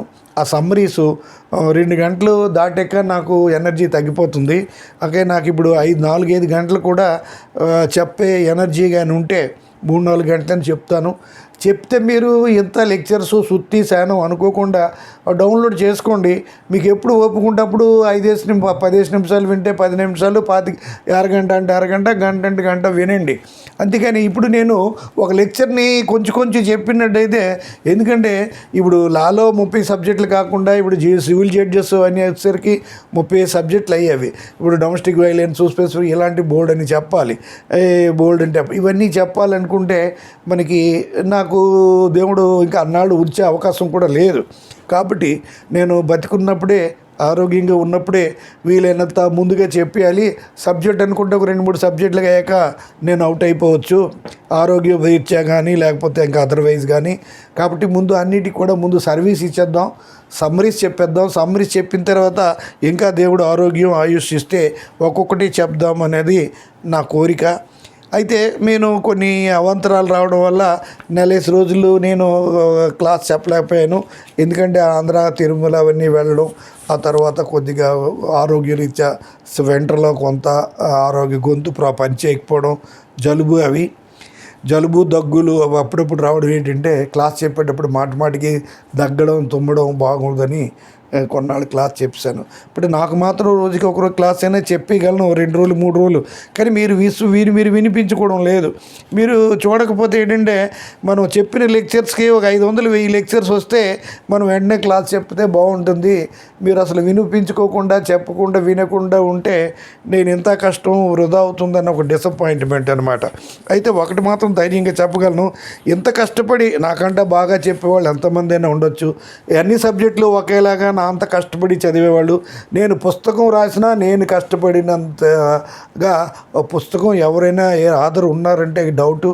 నేను 1000 పేజీలు పుస్తకం రాసినా 1000 పేజీలు 1500 పేజీలు స్క్రిప్ట్ ఉంటుంది. అది భగవంతుడి మీద ప్రమాణం చేసి చెప్తున్నాను అంతే. నేను చేసేదంతా యాక్చువల్గా ఫుట్ నోట్స్లు మాత్రమే, కేసులు మాత్రమే ఉంటాయి తప్ప ప్రతి సబ్జెక్టు కూడా అతను ఎలాగ రాశాడు, ఇతను అవి ఇవి కలిపి చేస్తాను. అప్పటికీ సరిపోతే గూగుల్ చూస్తాను, గూగుల్ ఏమైనా మంచి పాయింట్స్ ఉంటే చూస్తాను. అందుకే the small teacher became big author ఏనాడో. దానివల్ల పబ్లిషర్స్ అందరికీ ఇండియాలో ఏ పబ్లిషర్ అడిగినా నా గురించి చెప్తారు. నన్ను సింపుల్గా తీసుకోకండి, అండర్ ఎస్టిమేట్ చేయొద్దు. చాలామంది టీచర్స్ నా ఫ్యాన్స్ ఉన్నారు. వాళ్ళు పాఠం చెప్పే ముందు నా లెక్చర్స్, నా పుస్తకం విని వాళ్ళకి నచ్చిన పుస్తకం చదివి క్లాసులో పాఠాలు చెప్పేవాళ్ళు టీచర్స్ కూడా నాకు చాలామంది స్టూడెంట్స్ కంటే ఎక్కువ గౌరవించేవాళ్ళు ఉన్నారు. కాబట్టి అదేవిధంగా నన్ను వేరే యాడ్వర్స్గా చెప్పి, నన్ను జలసీకి చెప్పి కొన్ని వాళ్ళు కూడా ఉన్నారు. అదే పట్టించుకోకండి. నేను సిన్సియర్గా, ఆనెస్ట్గా డే అండ్ నైట్ కష్టపడి నా లైఫ్ అంతా మీకోసమే ఉపయోగిస్తాను. నాకు వేరే అబ్లిగేషన్స్ లేవు, ₹1 కూడా సంపాదించవలసిన అవసరం లేదు అని మీకు నా సేవింగ్స్ ఉండే ఇంట్రెస్ట్ చాలు నేను బతకడానికి. నాకు ₹1 కూడా అవసరం లేదు. అందుకే నేను ఎక్కడ జాబ్ చేయలేదు. కాబట్టి నాకున్న టైం అంతా మీకు ఉపయోగిస్తే దేవుడు నాకు ఏదో మంచి చేస్తాడు, నా పిల్లలకు మంచి చేస్తాడు అనేటువంటి స్వార్థంతో చేస్తున్నాను. కాబట్టి మీరు కూడా మీకు అవకాశం ఉంటే, పర్పస్ ఉంటే వీలైనంతవరకు మంచి చేయండి. ఆకలిన్న వాడికి అన్నం పెట్టండి. ఎవరికైనా వీలైనంత వరకు సహాయం చేయండి. దేవుడు అంటే ఎక్కడో లేడు, నలుగురికి మంచి చేసేవాడే దేవుడు. నలుగురికి హార్మ్ చేసేవాడే రాక్షసుడు అనుకోండి. మీకు తప్పుగా మీరు చేసే ప్రతి మంచి పని తెలుసో తెలియకో తప్పు చేసినా సరే దానికి కాన్సిక్వెన్సెస్, నష్టాలు కూడా నేను అనుభవించాను. కారణం లేకుండా, నా ప్రమేయం లేకుండా. అయితే తప్పులు చేయకుండా ఉండడానికి అవకాశం ఉండదు. ఫర్ ఎగ్జాంపుల్, ఒకడికి ఉద్యోగం హెల్ప్ చేయాలని ఉద్యోగంకి కష్టపడి రికమెండ్ చేసి అవన్నీ చేస్తాం. దానివల్ల ఒక మెరిటోడు ఉద్యోగం కోల్పోతాడు. దానివల్ల ఒక అన్యాయం జరిగి ఒకడు ఉసురు పోసుకున్నట్టే లెక్క. అలాగ కూడా నాకు జరిగాయి. ఇప్పుడు పరీక్ష పాస్ అవుతాం, తక్కువ జీతాలు, మేము కూడా తప్పులు చేసిన వాళ్ళమే.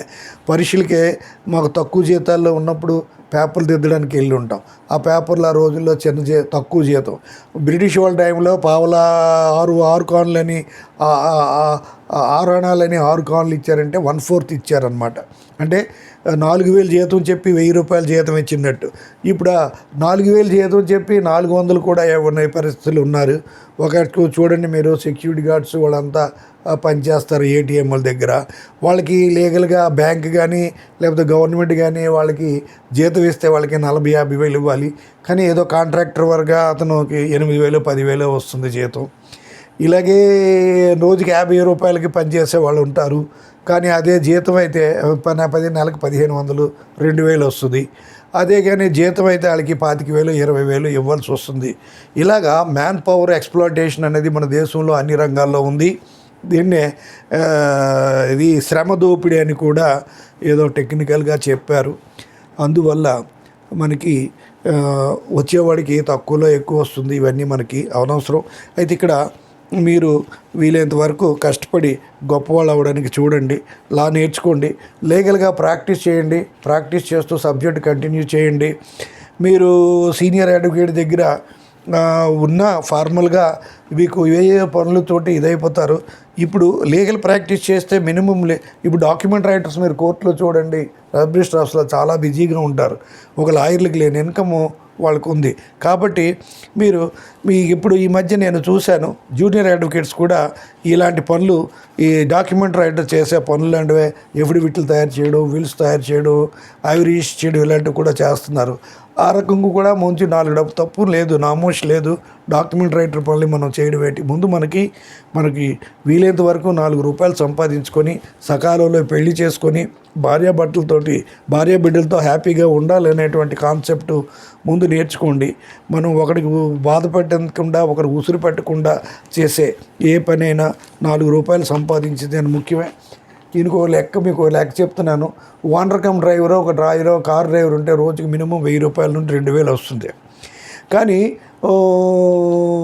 ఒక ఎంఏలు చదివి పిహెచ్డీలు చేసి ఏదో ప్రైవేట్ కాలేజీలోనో ప్రైవేట్ ఆఫీసులోనో 5,000కో 10,000కో ఉద్యోగం చేసి పెళ్ళి అంటే ఈ 10,000తోటి నేను పెళ్ళం పిల్లలా పోషించాలని పెళ్లి మానేసిన వాళ్ళు ఉన్నారు. అయితే అదే ఒక ఓనర్ కమ్ డ్రైవర్ అనుకోండి, ఒక సెకండ్ హ్యాండ్ వెహికల్ తీసుకొని చేస్తే రోజుకి 2-3 వేలు సంపాదించు.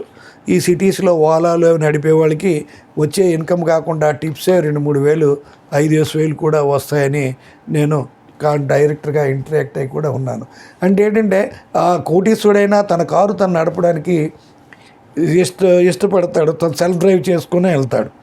కానీ ఒకడి ఇంట్లో ఒక మామూలు యావరేజ్ మిడిల్ క్లాస్ మ్యాన్ అయినా సరే, చదువుకున్నాను, ఎంఏ చదివాను, ఎంఎస్సి చదివాను, నేను ఒకడు కారు నడపడం ఏంటి డ్రైవర్గా అని ఇష్టపడ్డు. కానీ డ్రైవింగ్గా నడపడంలో వేరే కార్ డ్రైవర్గా చేరిన పెళ్లి చేసుకుని భార్యాబిడ్డలు సుఖపెట్టినోడే సరైన మగవాడు.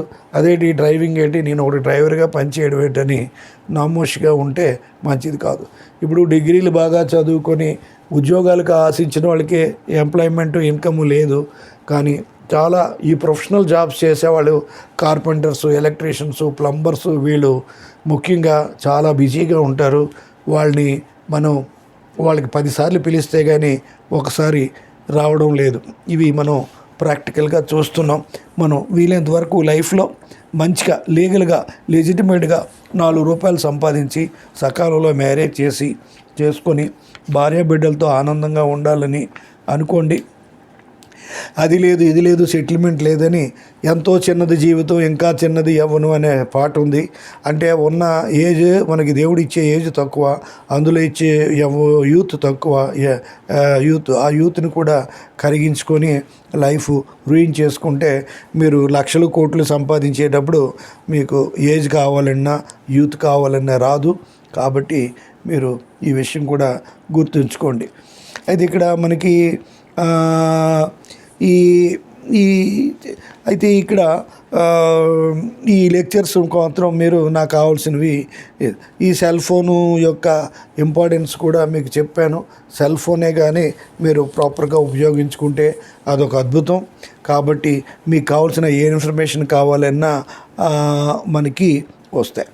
ఇంకొకటి ఏంటంటే ఏ జాబు లాయర్ ఇప్పుడు మనం కోరుకుంటాం అన్నమాట.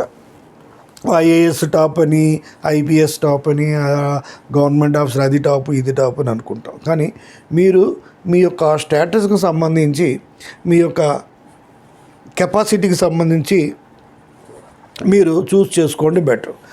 ఇప్పుడు ఫర్ ఎగ్జాంపుల్ కార్పొరేట్ కాలేజీలో ఇంటర్మీడియట్ చదివినప్పుడు డిఫరెంట్ సెక్షన్స్ ఉన్నాయి. ఐఐటి బ్రాంచ్ అని స్టార్ 1 స్టార్ 2 ఇలాగ ఉంటాయి. కానీ అప్పుడు నా కొడుకు ఏమన్నాడంటే ఆ క్లాస్కి వెళ్ళి బాటంలో ఉండే కంట ఈ క్లాస్కి వెళ్ళి టాపర్స్లో ఒకటిగా ఉండాలని అనుకునేవాడు. అంటే మనం ఏంటి, మన పొజిషన్ ఏంటి, మన కాండక్ట్ ఏంటి, క్యారెక్టర్ ఏంటి, మనం ఏ పొజిషన్కి పనికి వస్తామని చూడండి. ఐఏఎస్ గ్రేడ్ అంటే ఐఏఎస్కి కావాల్సిన క్వాలిటీస్ నీకు ఉన్నాయా, ఆ యొక్క పర్సనాలిటీ ఉందా? పోలీస్ ఆఫీసర్ అంటే దానికి తగ్గ పర్సనాలిటీ ఉందా, ధైర్యం ఉందా? ఈ పోస్ట్కి మనం పనికొస్తామా లేదని ముందు ఆలోచించుకొని మన నేచరు మెంటాలిటీకి సంబంధించి ఆ జాబ్ని, ఆ ప్రొఫెషన్ని ఎంచుకోవడం చాలా ఉత్తమం. ఐఏఎస్ బెటర్, ఐపీఎస్ టాప్ ఇదని కనుక్కొని అది మంచిది ఇది మంచిదని అనుకోవద్దు. కాబట్టి దానికి ఆ పోస్ట్కి, నా కాండక్ట్కి, నా క్యారెక్టర్కి, నా దీనికి ఈ పోస్ట్ పనికొస్తుందా లేదా, నేను దానికి ఎలిజిబుల్లా కాదని యొక్క మీ కాంపిటెన్స్ని చూసుకొని మీరు ఫాలో అవ్వండి. తర్వాత అదే పుస్తకాలు చూసేటప్పుడు కూడా మీరు లాలో కానీ ఏదైనా లా బుక్స్ ఉంటారు, మీకు అడ్మిషన్ అవ్వగానే లాలో అడ్మిట్ అవ్వగానే మీకు సిలబస్ ఉంటుంది, బార్ కౌన్సిల్ రూల్స్ ఉంటాయి. ఈ బార్ కౌన్సిల్ రూల్స్లో అటెండెన్స్ సంబంధించి బోర్డ్ అని రూల్స్ ఉంటాయి. అటెండెన్స్ లేకపోతే కాలేజీకి పంపించరు, డిబార్ చేసేస్తారు, బోర్డు ఉంటాయి. కానీ ఇండియాలో ఎన్నో లా స్కూల్స్ ఉన్నాయి. అక్కడ లా స్కూల్స్లో సంవత్సరానికి కూడా కాటికి వెళ్ళే వాళ్ళు కూడా ఉండరు, ఆ కాలేజీలో టీచర్స్ ఉండరు. అంతేకాదు even university, government colleges, aided కాలేజెస్లో కూడా టీచర్స్ బార్ కౌన్సిల్ చెప్పినని లేవు. కానీ ఆ బార్ కౌన్సిల్ ఏదో ప్రైవేట్ అమాయకం కాలేజ్ అయితే ఎఫిలియేషన్ తీసేస్తారు, ఎయిడెడ్ కాలేజ్ అయితే ఎఫిలియేషన్ తీసారు. ఎందుకంటే గవర్నమెంట్ కాలేజీ ఒక అవకాశాన్ని, ఒక గవర్నమెంట్ ఇచ్చే అవకాశాన్ని మనం ఎందుకు డిస్టర్బ్ చేయమని తీసేస్తారు. అదే ప్రైవేట్ కాలేజీలో అది లేదు ఇది లేదని ఒక ప్రైవేట్ అన్ఎయిడెడ్ కాలేజీ కంటే ఎఫిలియేషన్ తీసేసిన సందర్భాలు ఉన్నాయి. అది ఏమీ లేకపోయినా సరే ఎయిడెడ్ కాలేజెస్కి ఉన్న ఒక టీచర్లు, ఫుల్ టైం టీచర్ ఒక్కళ్ళు లేకపోయినా సరే ఆ కాలేజీలని కంటిన్యూ చేసే సందర్భాలు ఉన్నాయి. ఇప్పుడు ఏంటంటే యాక్చువల్గా ఎయిడెడ్ గవర్నమెంట్ కాలేజెస్ అనేసరికి ఇప్పుడు ఫండ్స్ అనేవి చాలా అనేక రకమైనటువంటి ప్రామిసెస్ తోటి గవర్నమెంట్స్ వస్తాయి. కానీ ఆ గవర్నమెంట్స్ ఇచ్చిన ప్రామిసెస్ని ఫుల్ఫిల్ చేయడానికి ఎక్కడ లేని ఫండ్స్ చాలక అప్పులు చేయవలసి వస్తుంది. అందువల్ల వాళ్ళు ఎక్కడ ఖర్చు తగ్గించాలంటే ఈ మ్యాన్ పవర్లో తగ్గిస్తున్నారు. అంటే అపాయింట్మెంట్స్ అనేవి తగ్గిపోతున్నాయి, రిటైర్ అయ్యాక పోస్టులు ఫిలప్ అవ్వడం లేదు. ఈ కారణం వల్ల కాలేజెస్లో టీచర్సు ఉండడం లేదు. కాలేజెస్ టీచర్స్ వాళ్ళు కూడా గవర్నమెంట్ ఏమనుకున్నారంటే కొన్ని యూనివర్సిటీ కాలేజ్ మనకు స్టూడెంట్స్కి మంచి హాస్టల్ భోజనం ఇచ్చేస్తే చాలు, వాళ్ళకి టీచర్స్ ఇవ్వకపోయినా పర్వాలేదు, ఇది లైబ్రరీలో పుస్తకాలు లేకపోయినా పర్వాలేదని వాళ్ళు తెలుసుకున్నారో ఏంటో మరి తెలియదు. కానీ నేను చాలా ఎయిడెడ్ ఇన్స్టిట్యూషన్స్, యూనివర్సిటీ ఫ్యాకల్టీస్ చూస్తే అక్కడ టీచర్స్ లేరు, అక్కడ లైబ్రరీలో పుస్తకాలు లేవు. ఇదేంటి యూనివర్సిటీ లైబ్రరీ అంటే ఒక పుస్తకం కూడా లేదని నేను ఇబ్బంది పడినట్టు ఉన్నాను. అప్పుడు అనుకుంటే ఎవరు అన్నారు, ఈ స్టూడెంట్స్కి ఇప్పుడు కాలేజీకి రారు, ఏళ్ళ పనులు చేసుకుంటారు, మంచివాడంటే లైబ్రరీకి వెళ్ళి కాంపిటేటివ్ ఎగ్జామ్స్ అవుతాడు, లేదంటే అది ఇది యాక్టివిటీ ఇలాగా మనకి మీరు కాలేజీకి వచ్చినప్పుడు స్టూడెంట్స్ మెయిన్ పర్పస్ ఏంటి, అది ఏ యాక్టివిటీస్లో ఉంటారో మీరు ప్రత్యక్షంగానే చూస్తారు. కాబట్టి ఈ విధంగా మీకు ఉంటుంది.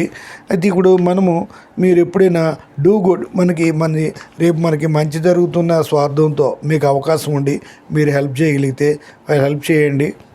మీకు ఖచ్చితంగా మంచి జరుగుతుంది. ఇప్పుడు మనిషిలో జీవితంలో నలుగురిని సంపాదించుకోవడానికి ప్రయత్నించండి, ఉన్నవాళ్ళని కోల్పోవద్దు. అయితే ఇక్కడ మనకి అన్నిటికంటే మంచి క్యారెక్టర్ చాలా ముఖ్యం. ఒక వ్యక్తికి చాలా మంచివాడు, మీరు బిఎల్ పాస్ అయిన తర్వాత కోర్టులో ప్రాక్టీస్కి వెళ్ళి ఆ లాయరా సూపర్, చాలా మంచివాడు, దేవుడు అన్నమాట అనిపించుకోండి, మీకు ప్రాక్టీసు ఖచ్చితంగా వస్తుంది. ఒక లీగల్గా ప్రాక్టీస్ చేసినప్పుడు క్లయింట్ని అంటే లాయర్కి దేవుడు క్లయింట్, బిజినెస్ మ్యాన్కి దేవుడు కస్టమరు, పొలిటీషియన్కి దేవుడు వాటర్. ఇది ఫండమెంటల్ ప్రిన్సిపల్స్. మీకు మీకు మిమ్మల్ని మీదకి ఆర్థికంగా సపోర్ట్ చేసినటువంటి క్లయింట్ యొక్క పర్సనల్ ఇంట్రెస్ట్ తీసుకోండి. అతనికి మంచిగా మాట్లాడండి. అతను ఎప్పుడు అడిగితే అప్పుడు ఫోన్ ఎత్తడమో, వాట్సాప్ మెసేజ్ చేయడమో ఇలాంటిదని డే అంతా బిజీగా ఉన్న రాత్రి అంతా పనులు అయిపోయిన తర్వాత 1 గంట కేటాయించి ఎవరెవరు క్లయింట్స్ ఫోన్ చేశారు, ఎవరెవరు వాట్సాప్లు చేశారు, వాటికి మెసేజ్లు ఇచ్చి వాటికి మంచిగా ఉండు. అవసరమైతే సారీ సార్ అదర్వైజ్ బిజీ, నేను చెప్పలేకపోయానంటే అతను చాలా ఆనందం ఫీల్ అవుతాడు.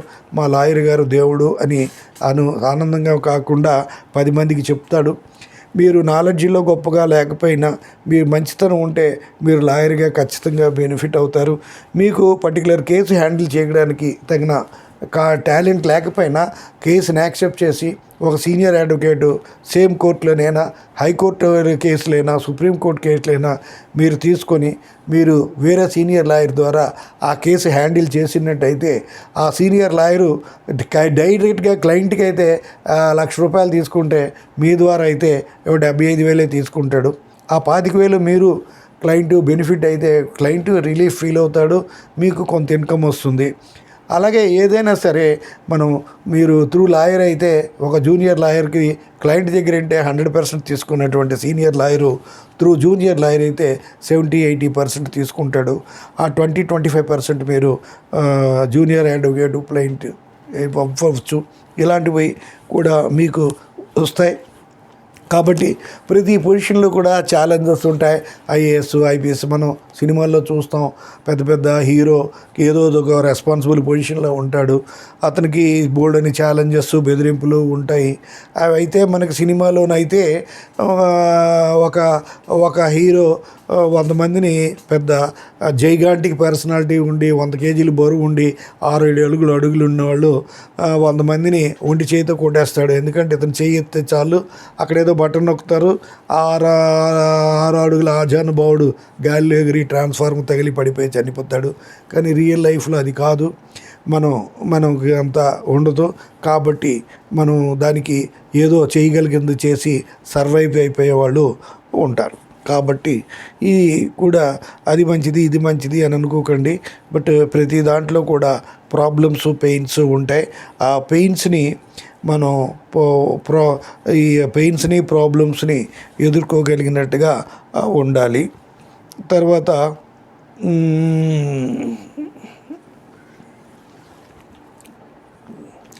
ఇంకొకటి ఏంటంటే మనకి ఐఏఎస్ ఇప్పుడు నేను 10th చదివేటప్పుడు నేను చిన్నప్పుడు ఊర్లో 10th క్లాస్ పాస్ అయితే ఆ ఊర్లో ఆడబ్బాయి పాస్ అయ్యాడు, వీళ్ళ అమ్మాయి పాస్ అయిందని ఊరు మొత్తం మీద ఒక 5-6 పాస్ అయితే ఒక ఐఏఎస్ పాస్ అయినట్టుగా చూసేవారు. కానీ అప్పుడు నేను ఆ రోజుల్లో అనుకున్నాను నేను లైఫ్లో 10th పాస్ అవుతాను అని. కానీ అన్నీ 10th, ఇంటర్ అన్నీ పాస్ అయ్యి బాగా ఉన్నాను. మనం ఇలాగా ఈ పాస్ అవుతామా లేదా అని మనం అనుకోవద్దు. మనకి క్వాలిఫికేషన్ ఎక్కువ ఉన్నా తక్కువ ఉన్నా వాటితో పాటు మనం మంచి కాండక్టే కానీ ఉంటే, క్యారెక్టర్గా కానీ ఉంటే ఎంత తక్కువ చదువుకున్నా సరే మీరు పెద్ద పొజిషన్కి వస్తారు. కాండక్ట్, క్యారెక్టర్ అంటే ఇట్ డజంట్ మీన్ మోనోగమి. ఒక మంచి వ్యక్తిత్వం, వీడు చాలా మంచివాడు అని మొదట తల్లిదండ్రులు మనకి ఒక ఇస్తారు సర్టిఫికేటు. తర్వాత ఇరుగు పొరుగు టీచర్స్ ఇచ్చేది మంచిగా ఉండి మంచి కాండక్ట్తో ఉంటే మీరు డెఫినెట్గా చదువుతారు. ఇంకొకటి ఏంటంటే ఇప్పుడు ఐఏఎస్ సెలెక్ట్ అయితే గ్రేటు, అది గేటు, ఇది గేట్ అనుకుంటారు. కొంతమంది ఏంటంటే అమెరికా వెళ్ళాడు, తర్వాత కెనడా వెళ్ళారు, స్విట్జర్లాండ్, ఫారిన్లో ఛాన్స్ వస్తే వెళ్ళిపోయారు అని అనుకుంటారు. కానీ నేను ఇవి ఆర్టికల్ 19(1) ప్రకారం నా మనసులోంది చెప్పొచ్చు. కానీ ఈ ఒకప్పుడు అనుకున్నంత ఈజీ కాదు ఇవన్నీ. ఇప్పుడు మనకి ఏంటంటే మన ఇండియా గురించి ఎన్నో చెప్తారు, మేరా భారత్ మహాన్ అంటారు, జనగణమన అంటారు, వందే మాతరం అంటారు అన్నీ. అయితే మనం మన దేశాన్ని వదిలి వేరే దేశానికి సెలెక్ట్ అవ్వడం అనేది అక్కడ ఫారిన్ కంట్రీ సిటిజన్షిప్ వస్తే మన ఇండియన్ సిటిజన్షిప్ కోల్పోతున్నామని ముందు ఒకటి గుర్తుంచుకోవాలి. అదొకటే దీనికి. రెండోది ఏంటంటే ఇప్పుడు ఫారిన్ వెళ్ళినా సరే వాళ్ళు, నేను అమెరికాలో చూశాను, చాలామంది అన్హ్యాపీగా ఉన్నారు. ఎంత డబ్బు సంపాదించినా వైఫ్ హస్బెండ్, వాళ్ళకి సర్వెంట్స్ ఉండరు. సర్వెంట్స్ లేకపోవడం ఏంటంటే, ఎంత గొప్పవాళ్ళైనా సరే, 25-50 లక్షలు సంపాదించినా సరే వాళ్ళు ఇంట్లో హౌస్ వైఫ్ పాత్రలు తోముకోవాల్సి వస్తుంది. వైఫ్ హస్బెండ్ ఇద్దరు జాబులు చేస్తే పని చేయడం చాలా కష్టం అవుతుంది. వాళ్ళకి ప్రతి పని చేసుకోవాలి, లేబర్ ఉండరు. ఈ మధ్య నేను ఒక యూట్యూబ్లో చూశాను, సినీ హీరోయిన్ లై గారు ఓ డాక్టర్ని చేసుకొని అమెరికా వెళ్ళడం, అటు ఇటు ఈ మధ్య తిరగడం చేస్తే, ఆవిడ ఏంటమ్మా మీరు ఇక్కడ సర్వెంట్స్ ఉంటారు కదా, మీరు కూడా అక్కడ అంట్లు తోముతారని ఆవిడకి అడిగితే, మరి సినిమా తారలు అంటే మామూలు వాళ్ళు చేసుకోరు, బాగా డబ్బు ఉన్న వాళ్ళే చేసుకుంటారు. అక్కడ అవునండి, నా చేతిలో ఒకసారి నేను ఇమిగ్రేషన్ టైంలో తంబు పెడితే నా తంబు ఫింగర్ పడలేదు. ఏంటంటే అప్పుడు 3-4 సార్లు ట్రై చేసినా పడలేదు. అప్పుడు అతను అడిగాడు, ఏమిటి మీరు ఇంట్లో అంట్లు తోముతున్నారా ఎక్కువ అని అడిగారంటే, తోముతున్నారు అన్నారు. తోమడానికి తప్పదు, సర్వెంట్ అంటే లేబర్ చాలా కాస్ట్. ఇప్పుడు అమెరికాలోని చాలా 1,00,000 ఎకరాల పొలాలు ఉన్నాయి, ల్యాండ్ ఉంది. అవి పండిస్తే అమెరికా అన్ని దేశాలకు కూడా పంటల్ని పండించవచ్చు, కానీ లేబర్ కాస్ట్లీ. కానీ ఇప్పుడు వేరే దేశాల నుండి ఎక్కువ మంది పూర్ పీపుల్ కానీ తీసుకొచ్చి అక్కడికి చేయగలిగితే, వ్యవసాయం కానీ చేయగలిగితే, అమెరికా అనేక దేశాలకి మంచి ఫుడ్ సప్లై చేయొచ్చు. అదేవిధంగా అమెరికా వచ్చామని అమెరికా అంటే ఎంతో గొప్ప అనుకొని తర్వాత పిల్లలకి దూరం అయిపోయాయని బాధపడిన తల్లిదండ్రులు ఉన్నారు. పిల్లలు కూడా కొంతమంది అనవసరంగా వచ్చాము, ఎందుకు వచ్చాము అని ఫీల్ అయిన వాళ్ళు ఉన్నారు. మాకు ఇదే బాగుందని అనుకునే అక్కడ పిల్లలు ఉన్నారు. తర్వాత ఇక్కడ అయితే ఎవరైనా, నేను నా పిల్లలకి ఏం చెప్పానంటే, నాన్న ఒకటి పిల్లల్ని కంపల్సరిగా తెలుగులో మాట్లాడించండి, హిందీ కూడా నేర్పించండి. ఎప్పుడైనా ఏ కారణం చేతైనా భవిష్యత్తులో ఇండియా రాగలిగితే ఈ పిల్లలు తెలుగులో మాట్లాడి హిందీలో మాట్లాడినట్టుగా ఉంచితే, అక్కడ పిల్లలు పెద్దయ్యాక పెళ్ళిళ్ళు, ఆడపిల్లలైతే పెళ్ళిళ్ళకి, మగ పిల్లలైతే హయ్యర్ ఎడ్యుకేషన్కి బాగుంటుంది అని చెప్పాము. అది ఉండగా అవకాశం ఉంటే ఉంటారు. ఇలాగా చూడండి ఉన్నాయి. మనం వేరే దేశాల గురించి ఎక్కువగా మాట్లాడకూడదు, కానీ అనుకున్నంతగా మీరు, మనకి ఏంటంటే అప్పుడు ఏమీ తెలిసేది కాదు. ఇప్పుడు అమెరికాలో ఎలాగుంది, లండన్లో ఎలాగుంది, కెనడాలో ఎలాగుంటుంది, ఎక్కడెక్కడ ఏంటి ఉందని మీరు సెల్ ఫోన్ చూస్తే మీకు మీరే చూసుకోవచ్చు.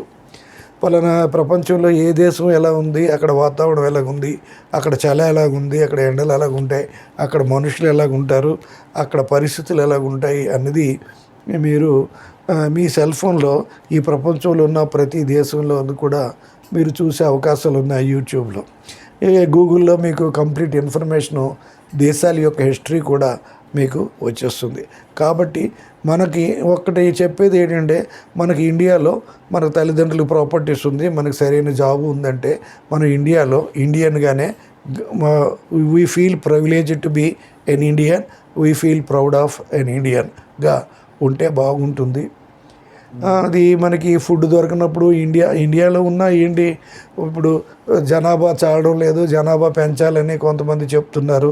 కానీ జనాభా ఉంటే పర్వాలేదు, కానీ ఇప్పుడు ఆ జనాభా వస్తే వాళ్ళకి ఇలా అంటున్నారు కనడానికి, మీరు పిల్లలు కనమన్నారు, పిల్లల కంటే వాళ్ళకి సోర్సెస్ లేవంటున్నారు. ఒక 100 బ్యాంకులో క్లర్క్ జాబులో, 100 బ్యాంక్ ఆఫీసర్ జాబులు వస్తే వేల సంఖ్యలో అప్లికేషన్స్ వస్తున్నాయి.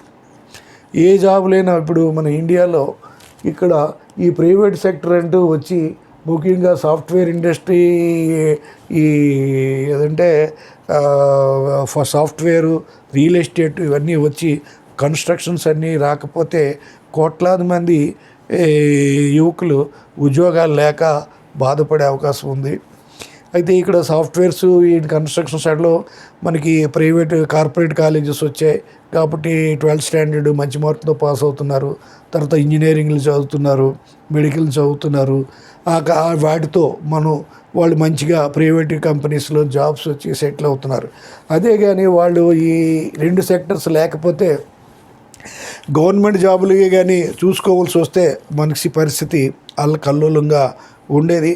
ఇప్పటికైనా మీరు ఆలోచించండి. ఫర్ ఎగ్జాంపుల్, ఒక 100 సివిల్ జడ్జి పోస్టులు వచ్చాయంటే కాంపిటీషన్ ఎలాగుంటుంది. తర్వాత ఒక 100 బ్యాంక్ ఆఫీసర్స్ అడ్వర్టైజ్మెంట్ వస్తే కాంపిటీషన్ ఎలా ఉంటుంది. ఒక యూనివర్సిటీలో యూనివర్సిటీలో ఇప్పుడిప్పటికే చేంజ్ వచ్చింది. మేము పిహెచ్డి చేసేటప్పుడు కొన్నాళ్ళు ఎటు వెళ్ళలేదు. 2000లో పిహెచ్డి లాలో చేసేవాళ్ళు మహారాష్ట్ర అందంట మంచి మంచి డైరెక్ట్గా ప్రిన్సిపల్స్ అయ్యి లక్షల జీతంలోకి వెళ్ళేవారు. ఇప్పుడు అదే ఈరోజు పిహెచ్డీలు చేసి లా టీచర్సు అవర్లీ బేసిస్గా కూడా పనిచేస్తున్నారు. అదే ఒక నేషనల్ లా స్కూల్కి ఈ మధ్య ఒక ఇంటర్వ్యూ అయితే ఓ 2-3 పోస్టులకి 70 మంది వచ్చారు. ఇలాంటప్పుడు వాళ్ళు ఏ క్యారెక్టర్ మీద సెలెక్ట్ చేస్తారు? కాంపిటీషన్ ఇలా ఉంది. ఏం చదివినా సరే అన్ఎంప్లాయ్మెంట్ అనేది ఉంది. అయితే ఈ సాఫ్ట్వేర్ అన్నీ కాబట్టి చాలా జాగ్రత్తగా ఏం చేయాలి, ఎలా చేయాలి, లైఫ్ని ఏ విధంగా కరెక్ట్ చేసుకోవాలి అని మీరు ఉండండి. కాబట్టి మనం ఈవెన్ రేపు లాయర్ అయినా సరే వీలేదుగా ధర్మంగా న్యాయంగా ఏదో ఒక యాక్టివిటీ తోటి మనం చేసి సంపాదించుకొని వీలైనంత తొందరగా మ్యారేజ్ చేసుకొని లైఫ్ చేయండి. లేట్ చేయడం వల్ల పర్టికులర్లీ ఉమెన్ అయితే కంఫర్టబుల్గా మదర్ అవ్వడానికి ప్రాబ్లమ్స్ ఎక్కువగా అవుతున్నాయి. ఇప్పుడు ఎక్కడ చూసినా వన్ను నన్నే. మా పేరెంట్స్ టైంలో అన్లిమిటెడ్ చిల్డ్రన్, దేవుడు ఎంతమంది ఇస్తే అంతమంది, 4 అయితే 4, 10 మంది అయితే 10 మంది, 20 మంది అయితే 20 మంది అలాగ ఉండేవారు. జాయింట్ ఫ్యామిలీస్ అన్నీ ఉండేవి. మా దగ్గరికి వచ్చేసరికి ఏంటంటే 2 లేదా 2 పిల్లలతోటే మేము ఆగిపోవాల్సి వచ్చింది. అనేక కారణాలు, ఒక పక్క ఫ్యామిలీ ప్లానింగు, ఒక పక్క ఫైనాన్షియల్ ఎఫోర్డబిలిటీ, ఇవన్నీ కూడా. ఇప్పుడు మెడికల్ కూడా చాలా ఎక్కువగా అయిపోయింది. మా టైమ్స్లో ఉమెన్ డెలివరీ అంటే ఏమి రూపాయి ఖర్చు లేకుండా ఇంట్లో ఉండేది. ఇప్పుడంటే లక్షలు. అది ఇక్కడ ఇండియాలో ఎన్ని లక్షలు అయితే అమెరికాలో అన్ని కోట్లు డెలివరీకి. ఈ విధంగా చాలా చేంజెస్. అయితే ఇప్పుడు యూఎస్లో కూడా మనకి 3 నుండి 10 రెట్లు జీతం వచ్చినా సరే 3 to 10 times cost of living కూడా ఉంది. వైఫ్ హస్బెండ్ జాబ్ చేస్తున్నారు కాబట్టి ఒక శాలరీ మిగిలిన నెలకి 5 to 10 lakhs మిగులుతుందనే సాటిస్ఫాక్షన్తో ఉంటారు తప్ప వాళ్ళు అనేక రకాలుగా దే ఆర్ నాట్ హ్యాపీ. వాళ్ళకి అన్ని పనులు చేసుకోవాలి, ఎన్నో ఇబ్బందులు పడుతుంటారు. కాబట్టి వస్తే మంచిది. మీ ఎవరి ఇంట్రెస్ట్ ప్రకారం ఎవరికి ఏ లైఫ్ ఇష్టమైతే ఆ లిస్ట్ వెళ్ళొచ్చు. కానీ నాకు అనుకునేది ఏంటంటే మనకి అన్నీ కంఫర్టబుల్గా ఉంటే మనం ఇండియాలో ఉంటే మంచిది. లేనప్పుడు మనం ఎక్కడికైనా ఏ దేశమైనా వెళ్ళిపోవాలి, అడవిలోకైనా వెళ్ళిపోవాలి, తప్పదు. మన కంట్రీలో మనకి లైవ్లీహుడ్ లేనప్పుడు ఎక్కడ లైవ్లీహుడ్ ఉంటే అక్కడికి వెళ్ళిపోయి ఉండాలి అనేది నా ఒపీనియను. తప్పైతే క్షమించండి. ఈ విధంగా చూడండి. అంతేగాని అదంటే ఓహో ఇదంటే ఓహో అని అనుకోవద్దు. కానీ మనకి ప్రత్యక్షంగా చూస్తే కానీ మీకేమీ తెలియదు. కాబట్టి మన లా తక్కువ కాదు, లా చాలా విలువైన కోర్సు, నేర్చుకుందాం అని మన లీగల్ ఎడ్యుకేషన్కి గౌరవించి సబ్జెక్ట్ నేర్చుకోండి. నేను వీలైన తొందరగా అన్నీ చెప్తాను. కానీ ఒకటే బాధ, చెప్తున్నాను కానీ వీడియోస్ వినేవాళ్ళు లేరు. ఇది ఎందుకంటే ఈ లెక్చరు చాలా రోజులుగా అట్లా గ్యాప్ వచ్చింది అని ఇచ్చాను. ఇప్పుడు నేను ఇంకో లెక్చర్స్ ఎక్కువగా ప్రిపేర్ అవ్వాలంటే మీరు నాకు కూడా ఇన్స్పైర్ చేసి లెక్చర్స్ వింటే నేను చేసే సర్వీస్ ఉపయోగపడుతుందనే ఇన్స్పిరేషన్తో మళ్ళీ లెక్చర్స్ చెప్తాను. లేకపోతే నాకే అనిపిస్తుంది ఎందుకు నేను కింద మీద చదవడం తప్ప ఎవరికి చదువు మీద సబ్జెక్ట్ నేర్చుకోవాలనేది వాళ్ళకి మినిమం కూడా లేదు అంటున్నాం. అయితే ఇప్పుడు ఒక లక్షలు ఖర్చు పెట్టి పెద్ద కాలేజీలో చదువుతున్నారు అంటే మరి సబ్జెక్ట్ నేర్చుకొని ఒక స్టాండర్డ్ బాగుంటుందనే కదా. అలాగ అనుకున్నప్పుడు మీరు సబ్జెక్ట్కి ఒక రకంగా గౌరవం ఇచ్చినట్టే కదా.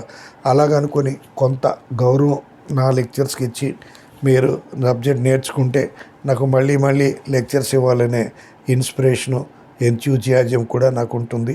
Thank you very much for your patient hearing. Thanks a lot. ఈ లెక్చర్ కానీ నచ్చితే రెస్పాన్స్ బాగుంటే ఇంగ్లీష్లో కూడా ఇస్తాను. ఈ జస్ట్ స్టాప్ గ్యాప్ చాలా రోజులు ఖాళీగా ఉంది, లెక్చర్స్ గ్యాప్ వచ్చిందనే ఉద్దేశంతో ఈ లెక్చర్ చెప్పాను. ఉంటాను. Thank you.